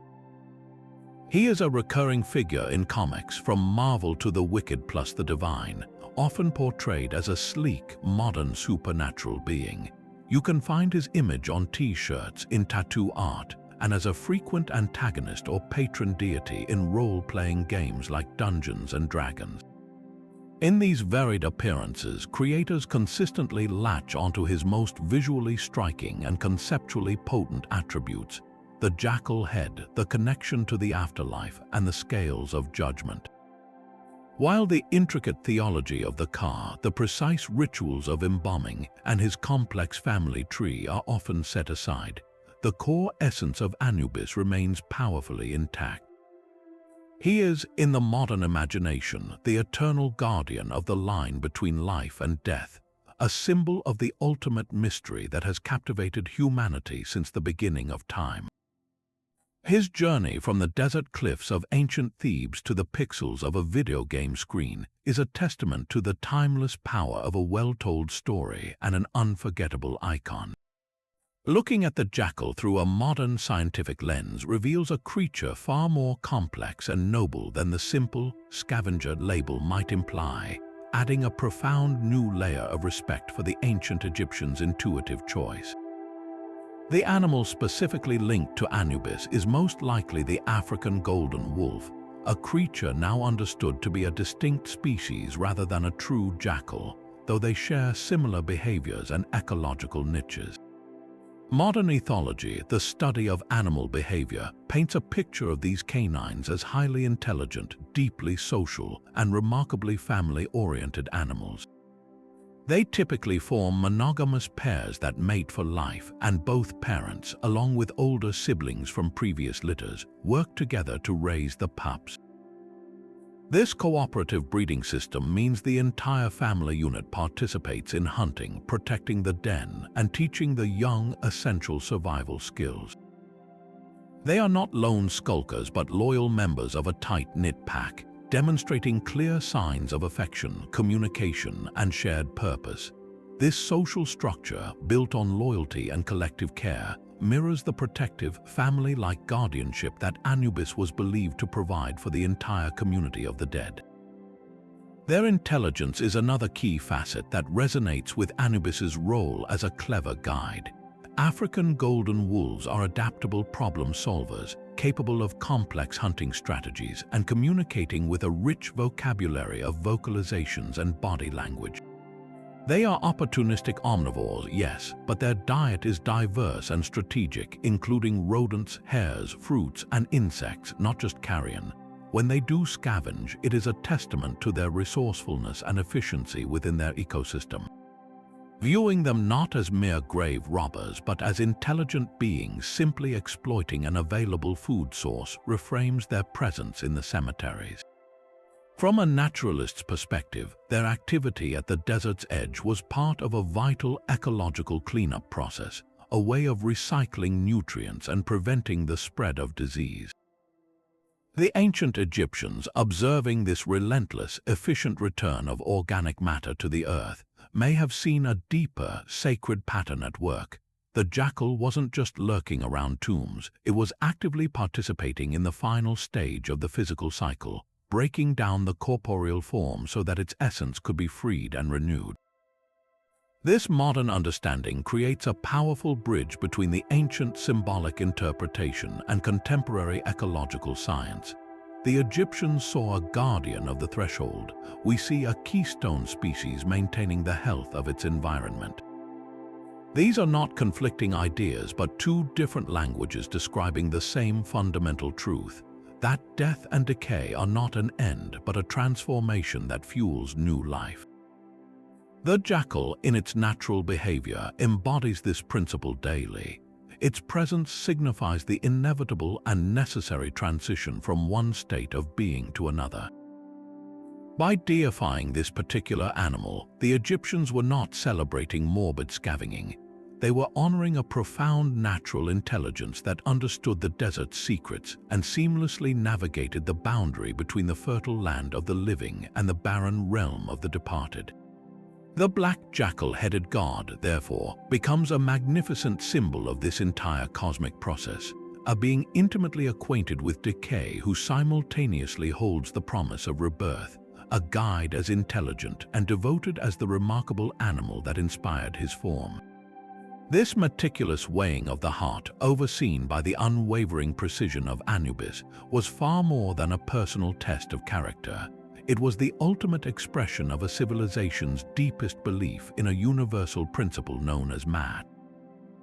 To the ancient Egyptians, Maat was not merely a concept or a goddess. She was the very fabric of reality, the cosmic force of truth, justice, harmony, and the fundamental order that held the universe together. Imagine the sun rising each morning, the Nile flooding its banks at the predictable time each year, the seasons turning in their endless cycle. All of this was seen as the direct result of Maat being upheld. It was the divine rhythm that prevented the cosmos from collapsing back into the primordial chaos from which it was born. Anubis, in his role as the master of the scales, was therefore performing a function of cosmic maintenance. He wasn't just assessing one soul, he was ensuring that the principle governing all of creation was applied fairly and accurately at the most critical juncture of existence. When Anubis placed the feather of Maat on one side of the scale, he was placing upon it the weight of the entire universe's equilibrium.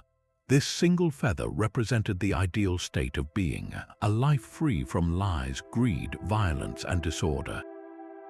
A heart that was heavy with the burdens of sin would cause the cosmic scales to tip, signaling a rupture in the universal harmony. A heart as light as the feather confirmed that the individual had lived in accordance with this divine order, thereby strengthening Maat itself. The 42 assessor gods in the hall each represented a specific aspect of this principle, a potential violation of Maat, such as I have not stolen, I have not caused pain, or I have not spoken falsely. Passing this judgment meant you had actively contributed to the preservation of cosmic balance during your lifetime. The entire ritual was a powerful reaffirmation that individual morality was inextricably linked to the fate of the cosmos. Every righteous life helped the sun god Ra navigate his bark through the perils of the night.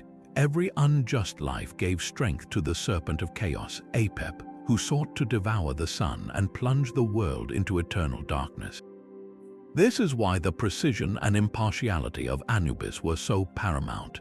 He was the divine technician whose flawless operation of the scales guaranteed the integrity of the entire system. If his hand had trembled, if his judgment had been swayed by bribes or pleas, the very foundation of Maat would have been compromised. The universe could not tolerate a corrupted judgment in the Hall of Two Truths. His jackal-headed form, a creature intimately familiar with the harsh, unbiased realities of the natural world, was the perfect embodiment of this necessary impartiality. He did not judge with emotion or mercy, he judged with the cold, precise calibration of a fundamental physical law. In this, Anubis and Maat were partners in the grand architecture of existence. Maat provided the standard, the immutable law of what was right. Anubis provided the application, the infallible mechanism that measured every soul against that standard.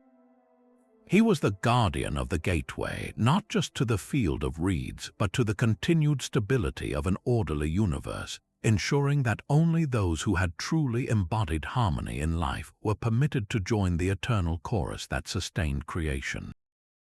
Yet for all its physical intricacy, the preservation of the body was only one half of the sacred equation. The Egyptians believed that a mummy, no matter how perfectly prepared, was merely an inert vessel without the animating force of magic. This is where the ritual transformed from a scientific procedure into a profound act of enchantment, where every linen strip, every amulet, and every whispered word was charged with supernatural power, all performed under the watchful authority of Anubis as the master of these sacred mysteries. The embalming priests wearing his jackal mask were not just surgeons and chemists. They were sorcerers weaving a protective cocoon of spells around the deceased to ensure their vitality in the next world. They understood that the journey through the Duat was fraught with spiritual perils, demons that could unravel the soul, gates that demanded secret passwords, and chaotic forces that sought to dismantle the newly perfected form. Against these metaphysical threats, natron and resin were not enough. The true armor for eternity was forged from words, symbols, and the divine power of the amulets placed directly upon the body. Consider the most critical of these magical defenses, the heart scarab. This was not a mere piece of jewelry. It was a spiritual insurance policy for the single most important moment in the afterlife. Carved from a dark green stone like serpentine or jasper, and often inscribed with a specific spell from the Book of the Dead, the scarab was placed over the heart of the mummy, carefully secured within the linen wrappings. Its purpose was stunningly direct, to prevent the deceased's own heart from betraying them in the Hall of Judgment. The Egyptians believed the heart was the seat of memory and conscience, and it would literally speak out, recounting every sin and misdeed from the person's life when placed on the scales of Anubis. The spell inscribed on the scarab's base was a desperate, magical plea addressed to the heart itself. "O my heart of my mother! O my heart of my mother, do not stand up as a witness against me, do not oppose me in the tribunal, do not be hostile to me in the presence of the keeper of the balance." This was a preemptive strike against self-incrimination, a charm designed to silence the heart's testimony and ensure it would be as spiritually light as the feather of Maat. Under the protection of Anubis, this amulet became a powerful tool to circumvent the very justice he upheld, a fascinating contradiction that highlights the ancient desire to game the system, even in the divine court. Alongside this amulet of persuasion, others were placed to provide physical and spiritual stability for the reborn soul. One of the most important was the Jed pillar, a fetish that resembled a stylized tree with 4 crossbars at the top. Its meaning was deeply rooted in the Osiris myth, for it symbolized the god's backbone, the central support of his resurrected body. When the priests carefully positioned a Jed amulet within the mummy's wrappings, usually against the spine, they were performing a powerful act of sympathetic magic. They were ensuring that the deceased, like Osiris, would have the structural integrity to stand upright, to move, and to function as a complete being in the afterlife. It was a charm of resilience and stability, a promise that the soul would not be a helpless, formless shade, but a potent, active entity capable of enjoying the rewards of the field of reeds. Another essential amulet was the Isis knot, or tayet, often made of red jasper or carnelian. Shaped like a looped knot, it was associated with the blood of Isis and her potent magical protection. Its placement on the mummy invoked the goddess's fierce devotion, creating a shield of maternal security around the deceased, safeguarding them from the chaotic forces that Isis herself had conquered to resurrect her husband. But the magic was not confined to objects alone. It was breathed into the very air of the embalming tent through the continuous, rhythmic chanting of the priests. Every action, from the initial incision to the final touch of the linen strip, was accompanied by specific spoken spells. These were not arbitrary prayers, they were precise, formulaic incantations, often drawn from the coffin texts or the Book of the Dead, designed to sanctify each step and compel the cooperation of the gods. As the embalmer made the cut to remove the organs, he would recite a spell to justify the action, declaring it a necessary step ordered by the gods Horus and Anubis themselves, thereby absolving the ritual of any sacrilege. When the natron was applied, spells were spoken to invoke the purifying power of the gods, transforming the simple salt into a divine substance that burned away mortality. The act of wrapping was itself a long, drawn-out ceremony where each new layer of linen was accompanied by a new spell, effectively building a fortress of words around the body. The very silence of the desert outside was broken by this low, constant murmur of power, a sonic tapestry being woven to protect the soul. In this sacred space, language was not a tool for communication but a weapon against decay and a vehicle for creation, with Anubis providing the divine authority that made every syllable potent. This entire orchestration of physical and magical elements culminated in a profound belief that the mummy was not a dead thing but a newly created, eternal body, a Sa. This was a perfect, glorified form that was immune to decay and capable of housing the soul's components for all eternity. The process overseen by Anubis was in essence a manufacturing line for immortality. The physical preservation stopped the body from returning to dust, while the magical incantations and amulets protected its spiritual essence and granted it the abilities needed for the afterlife. The heart scarab gave it a voice of innocence, the jed pillar gave it strength to stand, and the Isis knot gave it a mother's protection. Together, under the vigilant eye of the jackal-headed god, these elements transformed a mortal human into a divine and enduring being, ready to take its place among the stars and the gods. The mummy was therefore the ultimate product of ancient Egyptian genius, a seamless blend of empirical science and profound faith, all channeled through the rituals authorized by the great guardian Anubis. Given his imposing jackal head and his solemn association with the dead, it's easy for modern audiences to cast Anubis in the role of a grim reaper or even a malevolent demon, but this interpretation misses the entire essence of his character. The ancient Egyptians did not view death with the same horror and finality that many cultures do today. For them, it was a transition, a necessary passage to a new and hopefully better form of existence. In this context, Anubis was not a terrifying ender of life but a compassionate guardian of this sacred journey. He was not an evil god to be feared but a protective deity to be earnestly petitioned and deeply thanked. Think of him not as a sinister figure waiting in the shadows, but as the ultimate first responder for the soul, the one you desperately hoped would be there to guide you when you faced the greatest unknown. This fundamental misunderstanding often casts him as a kind of Egyptian devil, a parallel that completely ignores the fact that the Egyptian concept of a purely evil, Satan-like figure didn't really exist in their theology. Chaos, embodied by Set, was a destructive force, but it was still part of the cosmic balance, not a personification of absolute evil. Anubis stood firmly on the side of order and protection against that chaos. Another pervasive misconception is labeling Anubis simplistically as the god of death. While he was undoubtedly associated with the dead, this title is too broad and too grim. A more accurate description would be the god of funeral rites, mummification, and the afterlife's threshold. His domain wasn't the act of dying, but everything that happened afterward. The actual moment of death was more associated with other deities, like the serpentine Neheb cow or even the more destructive aspects of Set. Anubis's sacred duty began the moment a person took their last breath.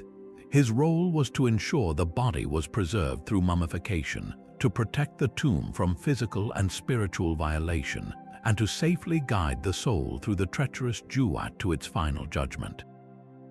He was a god of process and transition, not of cessation. This distinction is crucial because it reframes him from a passive ruler of a gloomy underworld into an active, essential facilitator of resurrection. His work made eternal life possible. Without his meticulous rituals and protective power, the soul had no hope of reaching the Hall of Osiris or surviving the perils of the underworld. He was the divine craftsman who built the vessel for eternity, not the grim official who sealed the coffin.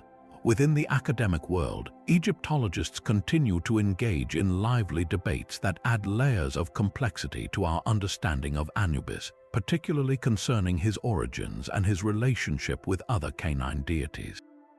One of the most enduring scholarly discussions revolves around the exact nature of his parentage. As we've explored, the mythology shifted over time.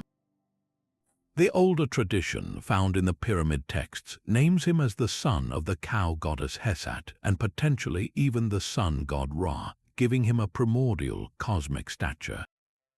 The later and more popular Osiris myth, however, recasts him as the illegitimate son of Osiris and Nephthys, adopted and raised by Isis. Scholars debate whether this represents a genuine evolution in religious belief, a political move by the priesthood of Osiris to subsume Anubis's independent power into their own theological system, or simply regional variations that were later harmonized. There is no single monolithic Egyptian mythology that remained static for 3,000 years.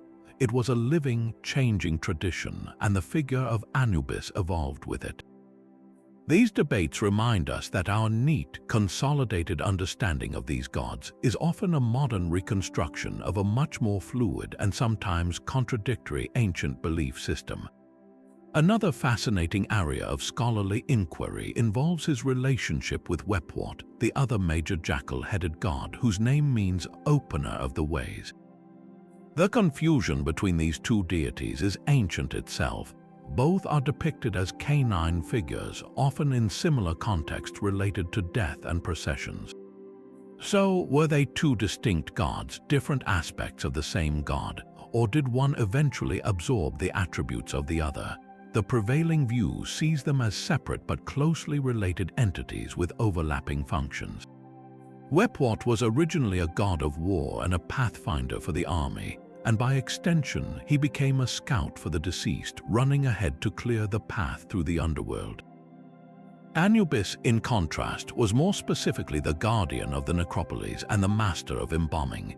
Some theories suggest that Wepwat may have been the original canine deity of the dead from earlier, pre-dynastic times in Upper Egypt, with Anubis later rising to prominence and taking over many of his funerary roles, relegating Wepwat to a more specialized scouting function.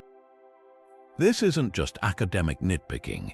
It highlights how the Egyptian pantheon was not a fixed list but a dynamic network where gods could rise, fall, merge, and split, their attributes shifting to meet the spiritual needs of the people and the political ambitions of the priesthoods that served them.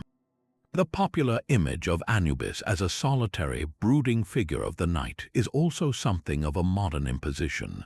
While he was certainly a god of the dark and silent desert, his rituals were central to the community and deeply integrated with the cycles of the sun.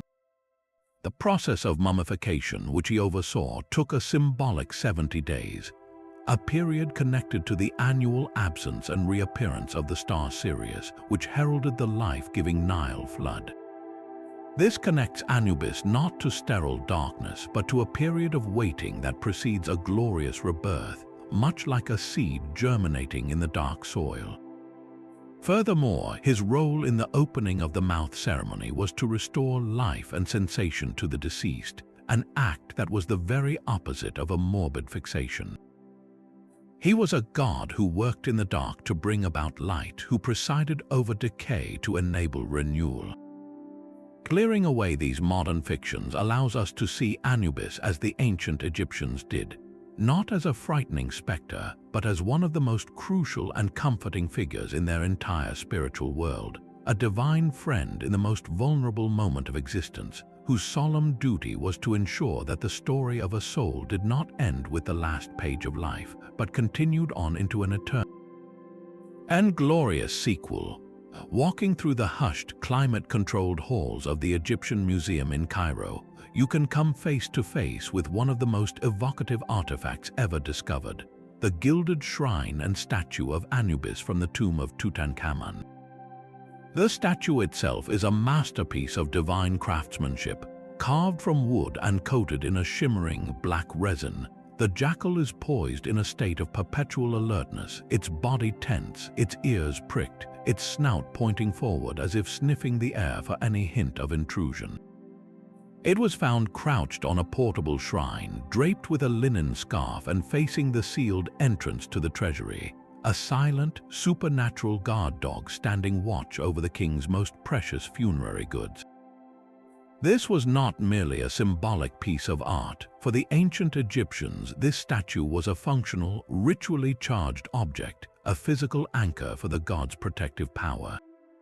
To stand before it is to understand that the belief in Anubis was not an abstract idea, but a tangible, physical presence in the tomb, a divine sentinel believed to be actively on duty for all eternity. The discovery of Tutankhamun's tomb by Howard Carter in 1922 provided an unparalleled window into this relationship, revealing just how deeply the cult of Anubis was woven into the fabric of royal burial. Beyond the iconic statue, the young pharaoh's possessions included a stunning golden fan, its handle fashioned in the shape of a papyrus stalk, topped with a pair of figures depicting Tutankhamun as a triumphant hunter. But look closer at the scene. Standing directly behind the king in his chariot is Anubis, his black jackal form clear and unmistakable. Here, the god of the dead is not in the underworld. He is on the hunt, acting as the king's divine companion and protector in life, ensuring his military success. This powerfully illustrates that Anubis's role wasn't confined to the moment of death. He was a constant guardian, a deity whose power extended into the pharaoh's earthly reign, safeguarding the ruler who would one day require his services for the final, greatest journey. Venturing beyond the Valley of the Kings, the physical evidence for the worship of Anubis is etched into the very landscape of Egypt's necropolises. At Saqqara, the vast burial ground for the ancient capital of Memphis, you can find countless tomb chapels belonging to nobles and officials. On the walls of these tombs, carved and painted with exquisite detail, Anubis appears again and again. In one typical scene, he is shown bending over the mummy of the tomb owner, performing the rites of mummification just as he did for Osiris. In another, he stands beside the deceased, one hand resting protectively on their shoulder, while with the other he guides them toward the seated figure of Osiris. These were not generic decorations, they were permanent, magical assertions. By having his image carved into the stone of their eternal home, the deceased was ensuring that Anubis's protective presence was not a temporary service but a permanent fixture, a divine companion literally set in stone for all time. Perhaps the most personal and poignant archaeological finds are the countless stelae commemorative stone slabs dedicated to Anubis. These were often placed by families at tomb entrances or in temples. A beautiful example might show a husband and wife, their arms raised in adoration, standing before a majestic, seated figure of the jackal-headed god. The inscriptions on these stelae are direct and heartfelt. They don't speak of grand cosmic principles but of simple human hopes. A typical prayer might read, "An offering which the king gives to Anubis, who is upon his mountain, the one in the embalming place, that he may give a good burial in the western desert after a very happy old age." These words, carved by grieving children or a devoted spouse, reveal the core of the relationship between the people and their god. They were petitioning the ultimate funeral director to please do his job well, to ensure their loved one was comfortable, protected, and properly received in the afterlife.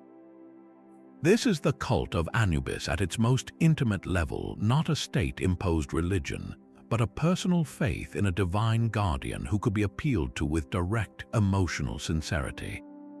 Then there are the canopic jars, a fundamental part of the burial equipment for anyone who could afford them. These 4 containers, often made of alabaster or limestone and topped with the heads of the 4 sons of Horus, held the preserved internal organs of the deceased. But their security was ultimately the responsibility of Anubis. The jar with the jackal-headed stopper representing Duamutef was dedicated to the stomach. While Duamutef was the specific guardian, he operated under the overarching authority of Anubis, the lord of the entire embalming ritual.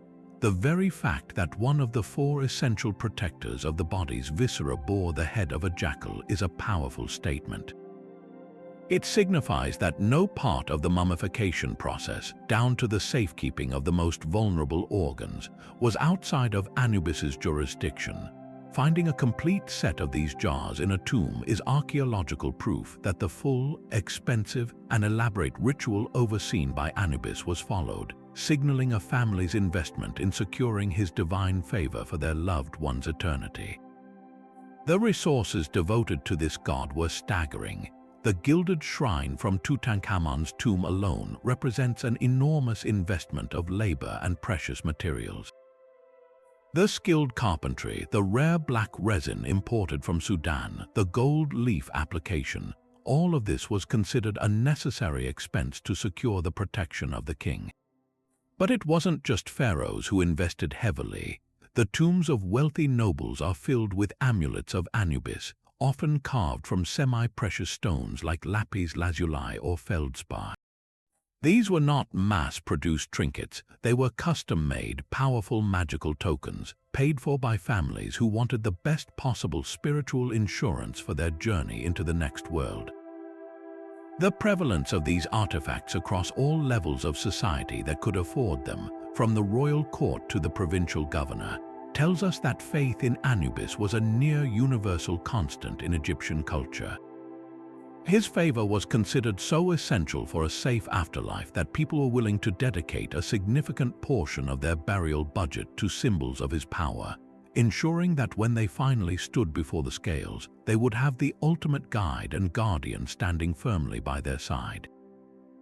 The enduring image of the jackal-headed god speaks to something far deeper than historical curiosity. It resonates with fundamental, almost primal, aspects of the human psyche.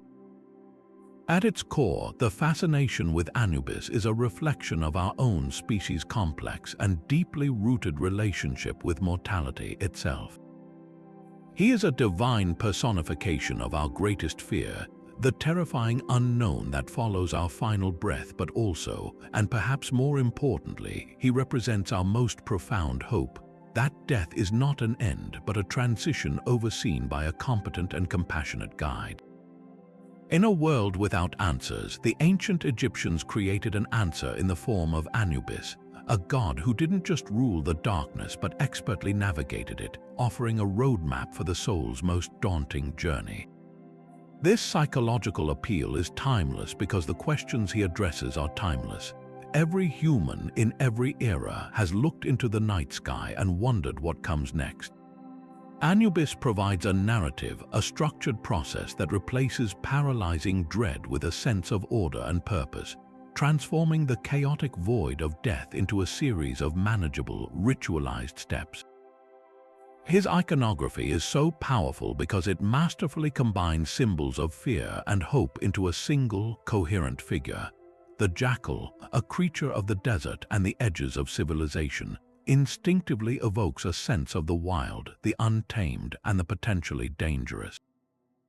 It is an animal that does not fear the silence of the grave but is at home within it. This connects directly to our own unease around the physical processes of death and decay. Yet, by making this very creature the guardian, the Egyptians performed a brilliant act of psychological alchemy. They took the source of the fear, the scavenger at the tomb's edge, and transformed it into the solution. Anubis is not a threat to the body, he is its ultimate protector. This reframing is a profound coping mechanism, a way to assert control over the uncontrollable. Similarly, his black skin, which might initially seem funereal, is instead the color of fertile, life-giving soil. It's a visual promise that from the darkest decay comes the brightest rebirth. This duality is psychologically comforting.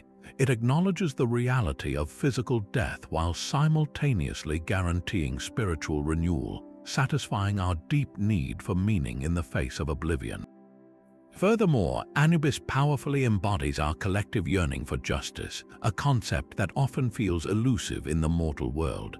The culminating scene in the Hall of Two Truths, with its exquisitely balanced golden scales, taps into a universal human desire that a life is ultimately weighed and judged on its moral merit, not its wealth, power, or privilege.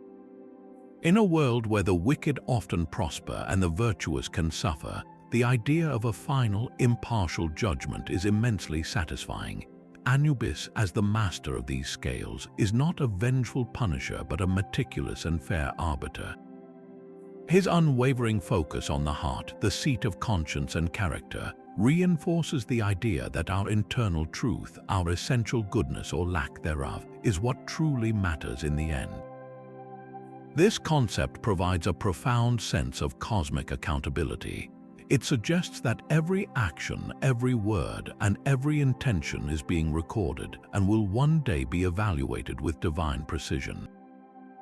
This belief can offer comfort to the oppressed and give pause to the corrupt, serving as a powerful psychological and social force that encourages ethical behavior by framing it as a matter of eternal consequence. The role of Anubis as the ultimate specialist is another key to his enduring appeal.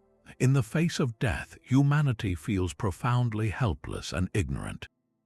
We simply do not know the way. Anubis is the divine expert, the seasoned guide who knows every pitfall and password in the underworld. He is the psychopomp, a figure found in countless mythologies, from Hermes in Greece to Charon ferrying souls across the Styx. This archetype exists because we desperately want to believe that we are not alone on that final journey. We crave an experienced companion, a divine concierge for the afterlife who can handle the paperwork, navigate the bureaucracy of the underworld, and ensure we arrive at our destination safely. This transforms the passive terror of dying into an active process of being guided. It shifts the psychological burden from the individual soul to the capable shoulders of the expert. In a modern context, we see this same psychology at work when we place our trust in skilled surgeons, expert pilots, or seasoned lawyers during critical moments in our lives.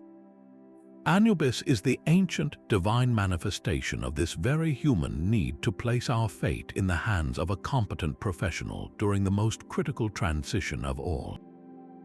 This is why his image and story have been so readily adopted and adapted by modern culture, from blockbuster films to video games and literature. Contemporary creators may not be adhering to the strict theological tenets of ancient Egypt, but they are instinctively tapping into the same powerful psychological currents. When a movie portrays Anubis as the commander of an undead army, it is leveraging his authority over the realm of the dead. When a video game casts him as a powerful mage with abilities rooted in mummification, it is channeling his identity as a master of ritual magic. These modern interpretations, while often simplified, keep the core archetype alive, the solemn, knowledgeable guardian who stands at the border between life and death. He remains a vessel for our ongoing cultural conversations about mortality, justice, and what it means to be remembered. In a world that often struggles to discuss death openly, the figure of Anubis provides a symbolic language to explore these deep-seated fears and hopes, allowing us to confront the great unknown through the lens of a story that is both ancient and perpetually new. To fully appreciate the unique role Anubis played, it's illuminating to place him alongside other underworld deities from across the globe. While many cultures envisioned powerful gods presiding over the realm of the dead, few developed a figure quite like the jackal-headed guardian of Egypt. Consider Hades, the formidable Greek lord of the underworld. His very name was synonymous with his gloomy kingdom, and he was first and foremost a sovereign, a distant and often feared ruler who oversaw the dead from his ebony throne. His primary concern was not the individual soul's journey, but the maintenance of his domain, ensuring the shades of the deceased remained within his borders. Hades was the ultimate warden of a vast, silent prison. Anubis, by stark contrast, was not a king but a guide and a craftsman. He was not the one who ruled the afterlife. He was the one who ensured you could successfully arrive there and be judged worthy to enter. His focus was on the process, the meticulous transition, whereas Hades represented the final, static destination. This distinction is crucial. One is an administrator of a realm, the other is a personal escort through the most perilous journey a soul can undertake. This role as a psychopomp, a guide of souls, finds other fascinating parallels, but again with significant differences. In Norse mythology, the Valkyries served a similar function, but their purpose and method were entirely distinct. These warrior maidens, riding through the skies on their steeds, did not guide every soul. Their mission was highly selective. They descended to the battlefield to choose only the most heroic, the Einherjar, worthy of feasting in Odin's Hall of Valhalla. The Valkyries were choosers of the slain, agents of a god who needed an army for the final battle of Ragnarok. Their selection was based on martial prowess and courage, not on a lifetime of moral conduct. Anubis, however, guided every single soul, from the mightiest pharaoh to the humblest farmer. His service was universal, not elitist. He did not judge based on battlefield glory, but led each person impartially to a judgment that would be based on the weight of their heart against the feather of truth. The Valkyries' role was one of recruitment for a divine war. Anubis's role was one of compassionate, universal passage to a judgment of cosmic ethics. Crossing the Atlantic to the myths of the Aztecs, we encounter Mictlantecuhtli, the skeletal lord of the Aztec underworld, Mictlan. At first glance, he shares a macabre aesthetic with the mummy-associated Osiris, but his function and nature were far more terrifying. Mictlantecuhtli was a god of decay, often depicted as a blood-spattered skeleton adorned with owl feathers and eyeballs. His realm was a cold, dark place of nothingness, and reaching it required the deceased to navigate a treacherous 9-level journey over 4 years. Unlike Anubis, who actively guided and protected souls, Mictlantecuhtli was a passive, menacing presence waiting at the end. He was a hurdle to be overcome, not a helper. Furthermore, the Aztec afterlife was not primarily a place of moral reward or punishment based on one's life, but a final resting place determined largely by the manner of one's death. Warriors and women who died in childbirth went to a paradise, while those who died of ordinary causes faced the grim journey to Mictlan. Anubis's entire system, centered on the weighing of the heart, placed individual morality at the absolute core of the soul's destiny, a concept that was far less pronounced in the Aztec cosmology. What truly sets Anubis apart in this global pantheon of death deities is his uniquely technical and hands-on expertise. While Hades ruled, the Valkyries selected, and Mictlantecuhtli presided, Anubis got his hands dirty. He was the divine mortician, the inventor and practitioner of the sacred science of mummification. No other major underworld deity from a classical mythology had such a direct, physical, and ritualistic role in preparing the body for eternity. This practical, almost vocational aspect of his divinity is extraordinary. He wasn't just a powerful figure who decided fates. He was a craftsman who performed the delicate work that made an afterlife possible. This connects him to a sense of tangible, practical magic that is deeply comforting. You weren't just praying to a distant judge. You were entrusting your physical remains to the ultimate expert, the being who had personally reassembled and preserved a god. The second, and perhaps most philosophically profound, distinction is his role as the operator of the scales of judgment. This concept of a post-mortem moral audit, where a soul's every action is weighed with precise, impartial measurement, is a hallmark of Egyptian theology that Anubis personally enforces. In the Greek underworld, while there were judges like Minos, Rhadamanthus, and Aeacus who assigned souls to places like the Elysian Fields or Tartarus, the process lacked the breathtakingly clear and objective symbolism of the heart against the feather.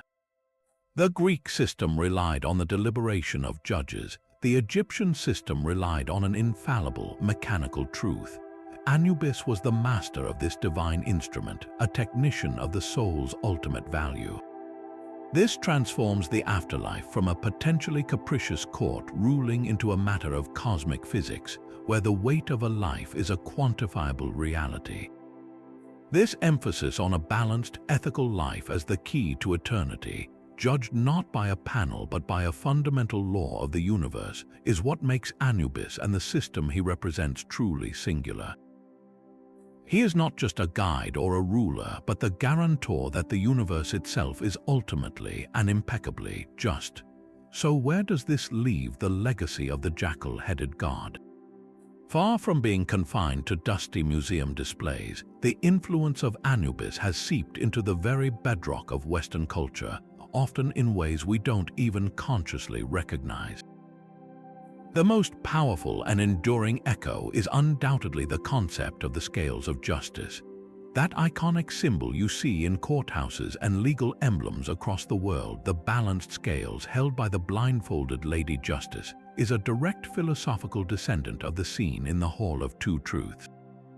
While the Greek goddess Themis was associated with divine law, the specific imagery of the scales used to weigh evidence and truth finds its most vivid and ancient precursor in the Egyptian ritual.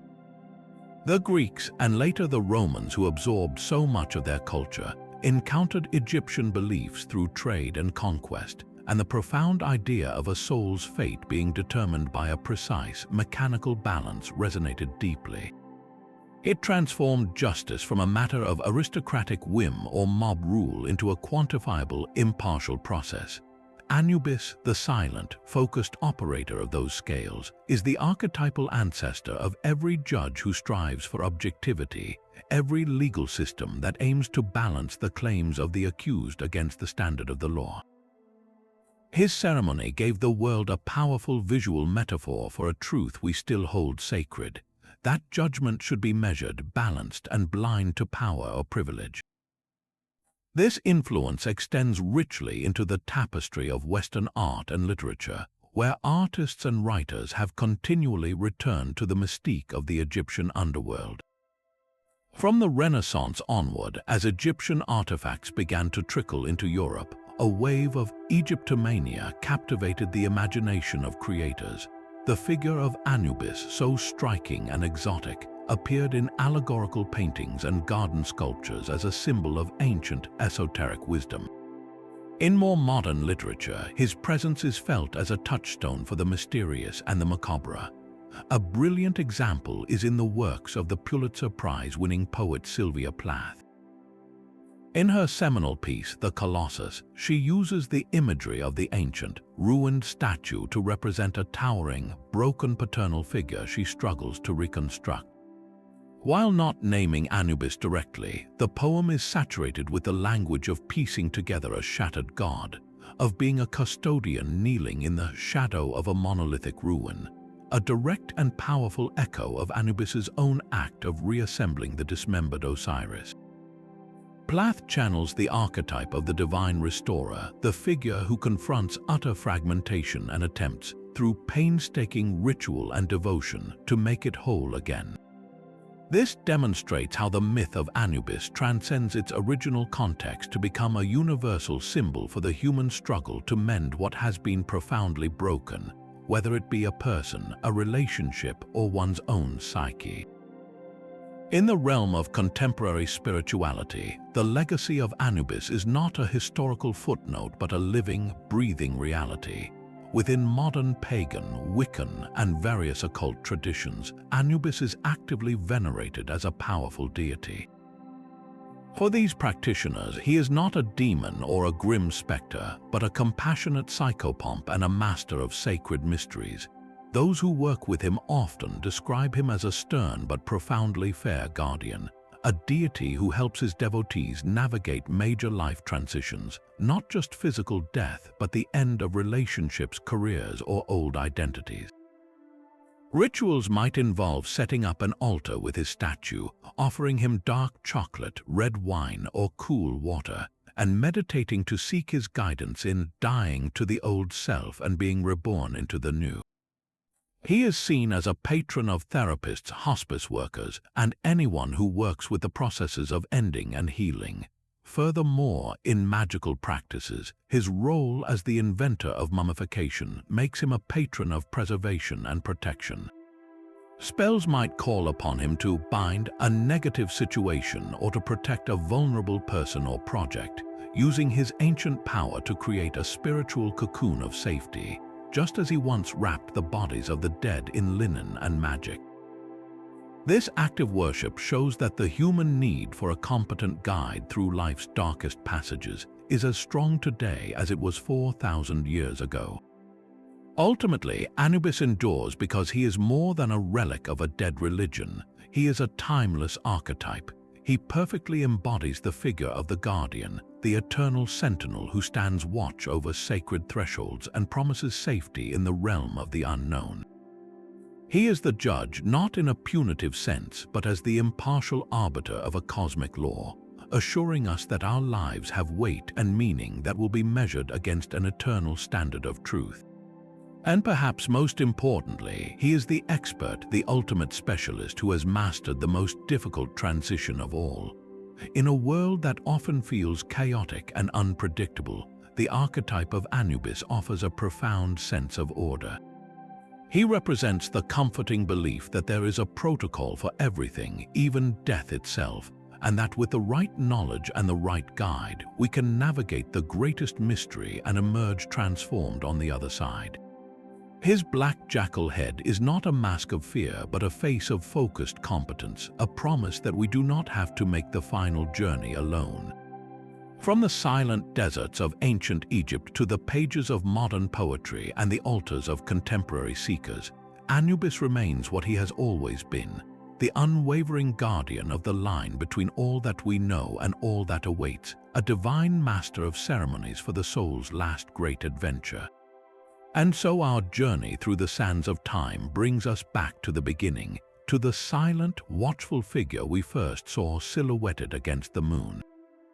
The epic story of Anubis is not one of a grim reaper, but of a divine guardian whose multifaceted roles were all dedicated to a single, profound purpose, transforming the terrifying unknown of death into a sacred, manageable passage. He was the brilliant inventor of mummification, the divine architect who turned the science of preservation into a promise of eternal life. He was the vigilant guardian of the dead, the eternal sentinel upon his mountain who protected the physical body, the very anchor of the soul, from both grave robbers and chaotic spirits. He was the impartial weigher of hearts, the master of the scales whose precise calibration upheld the cosmic principle of Mat, ensuring that eternal life was a reward for a life well lived, not a privilege of birth or wealth. And above all, he was the compassionate guide, the psychopomp who knew every treacherous path through the duat and personally escorted each soul to its ultimate judgment. These roles were not separate jobs, but interconnected parts of a single, sacred duty to be a divine friend in the most vulnerable moment of existence, a being you could rely upon for a safe journey home. This understanding completely reframes him. Anubis was not a deity to be feared, but one to be deeply respected and earnestly petitioned. The ancient Egyptians did not cower before him. They placed their most precious hope in his hands, the hope for a continued existence beyond the grave. They entrusted him with the bodies of their loved ones. They inscribed his image on their tomb walls, and they called his name in their most personal prayers. His jackal head, so often misinterpreted as menacing, was actually a symbol of intelligent protection and intimate knowledge of the threshold. His black skin was not the color of decay, but the fertile hue of the Nile's life-giving silt, a direct visual promise of rebirth. To stand before Anubis was to stand in the presence of the ultimate specialist, the one being in all the cosmos who had mastered the art of the afterlife. He offered not fear but certainty, not dread but a roadmap. His solemn presence was a comfort, assuring every Egyptian that they would not be lost in the darkness, but would have the most knowledgeable guide imaginable, leading them every step of the way into the dawn of a new existence. Now we turn the final page of this story over to you. The world of mythology is vast and filled with incredible stories just waiting to be told.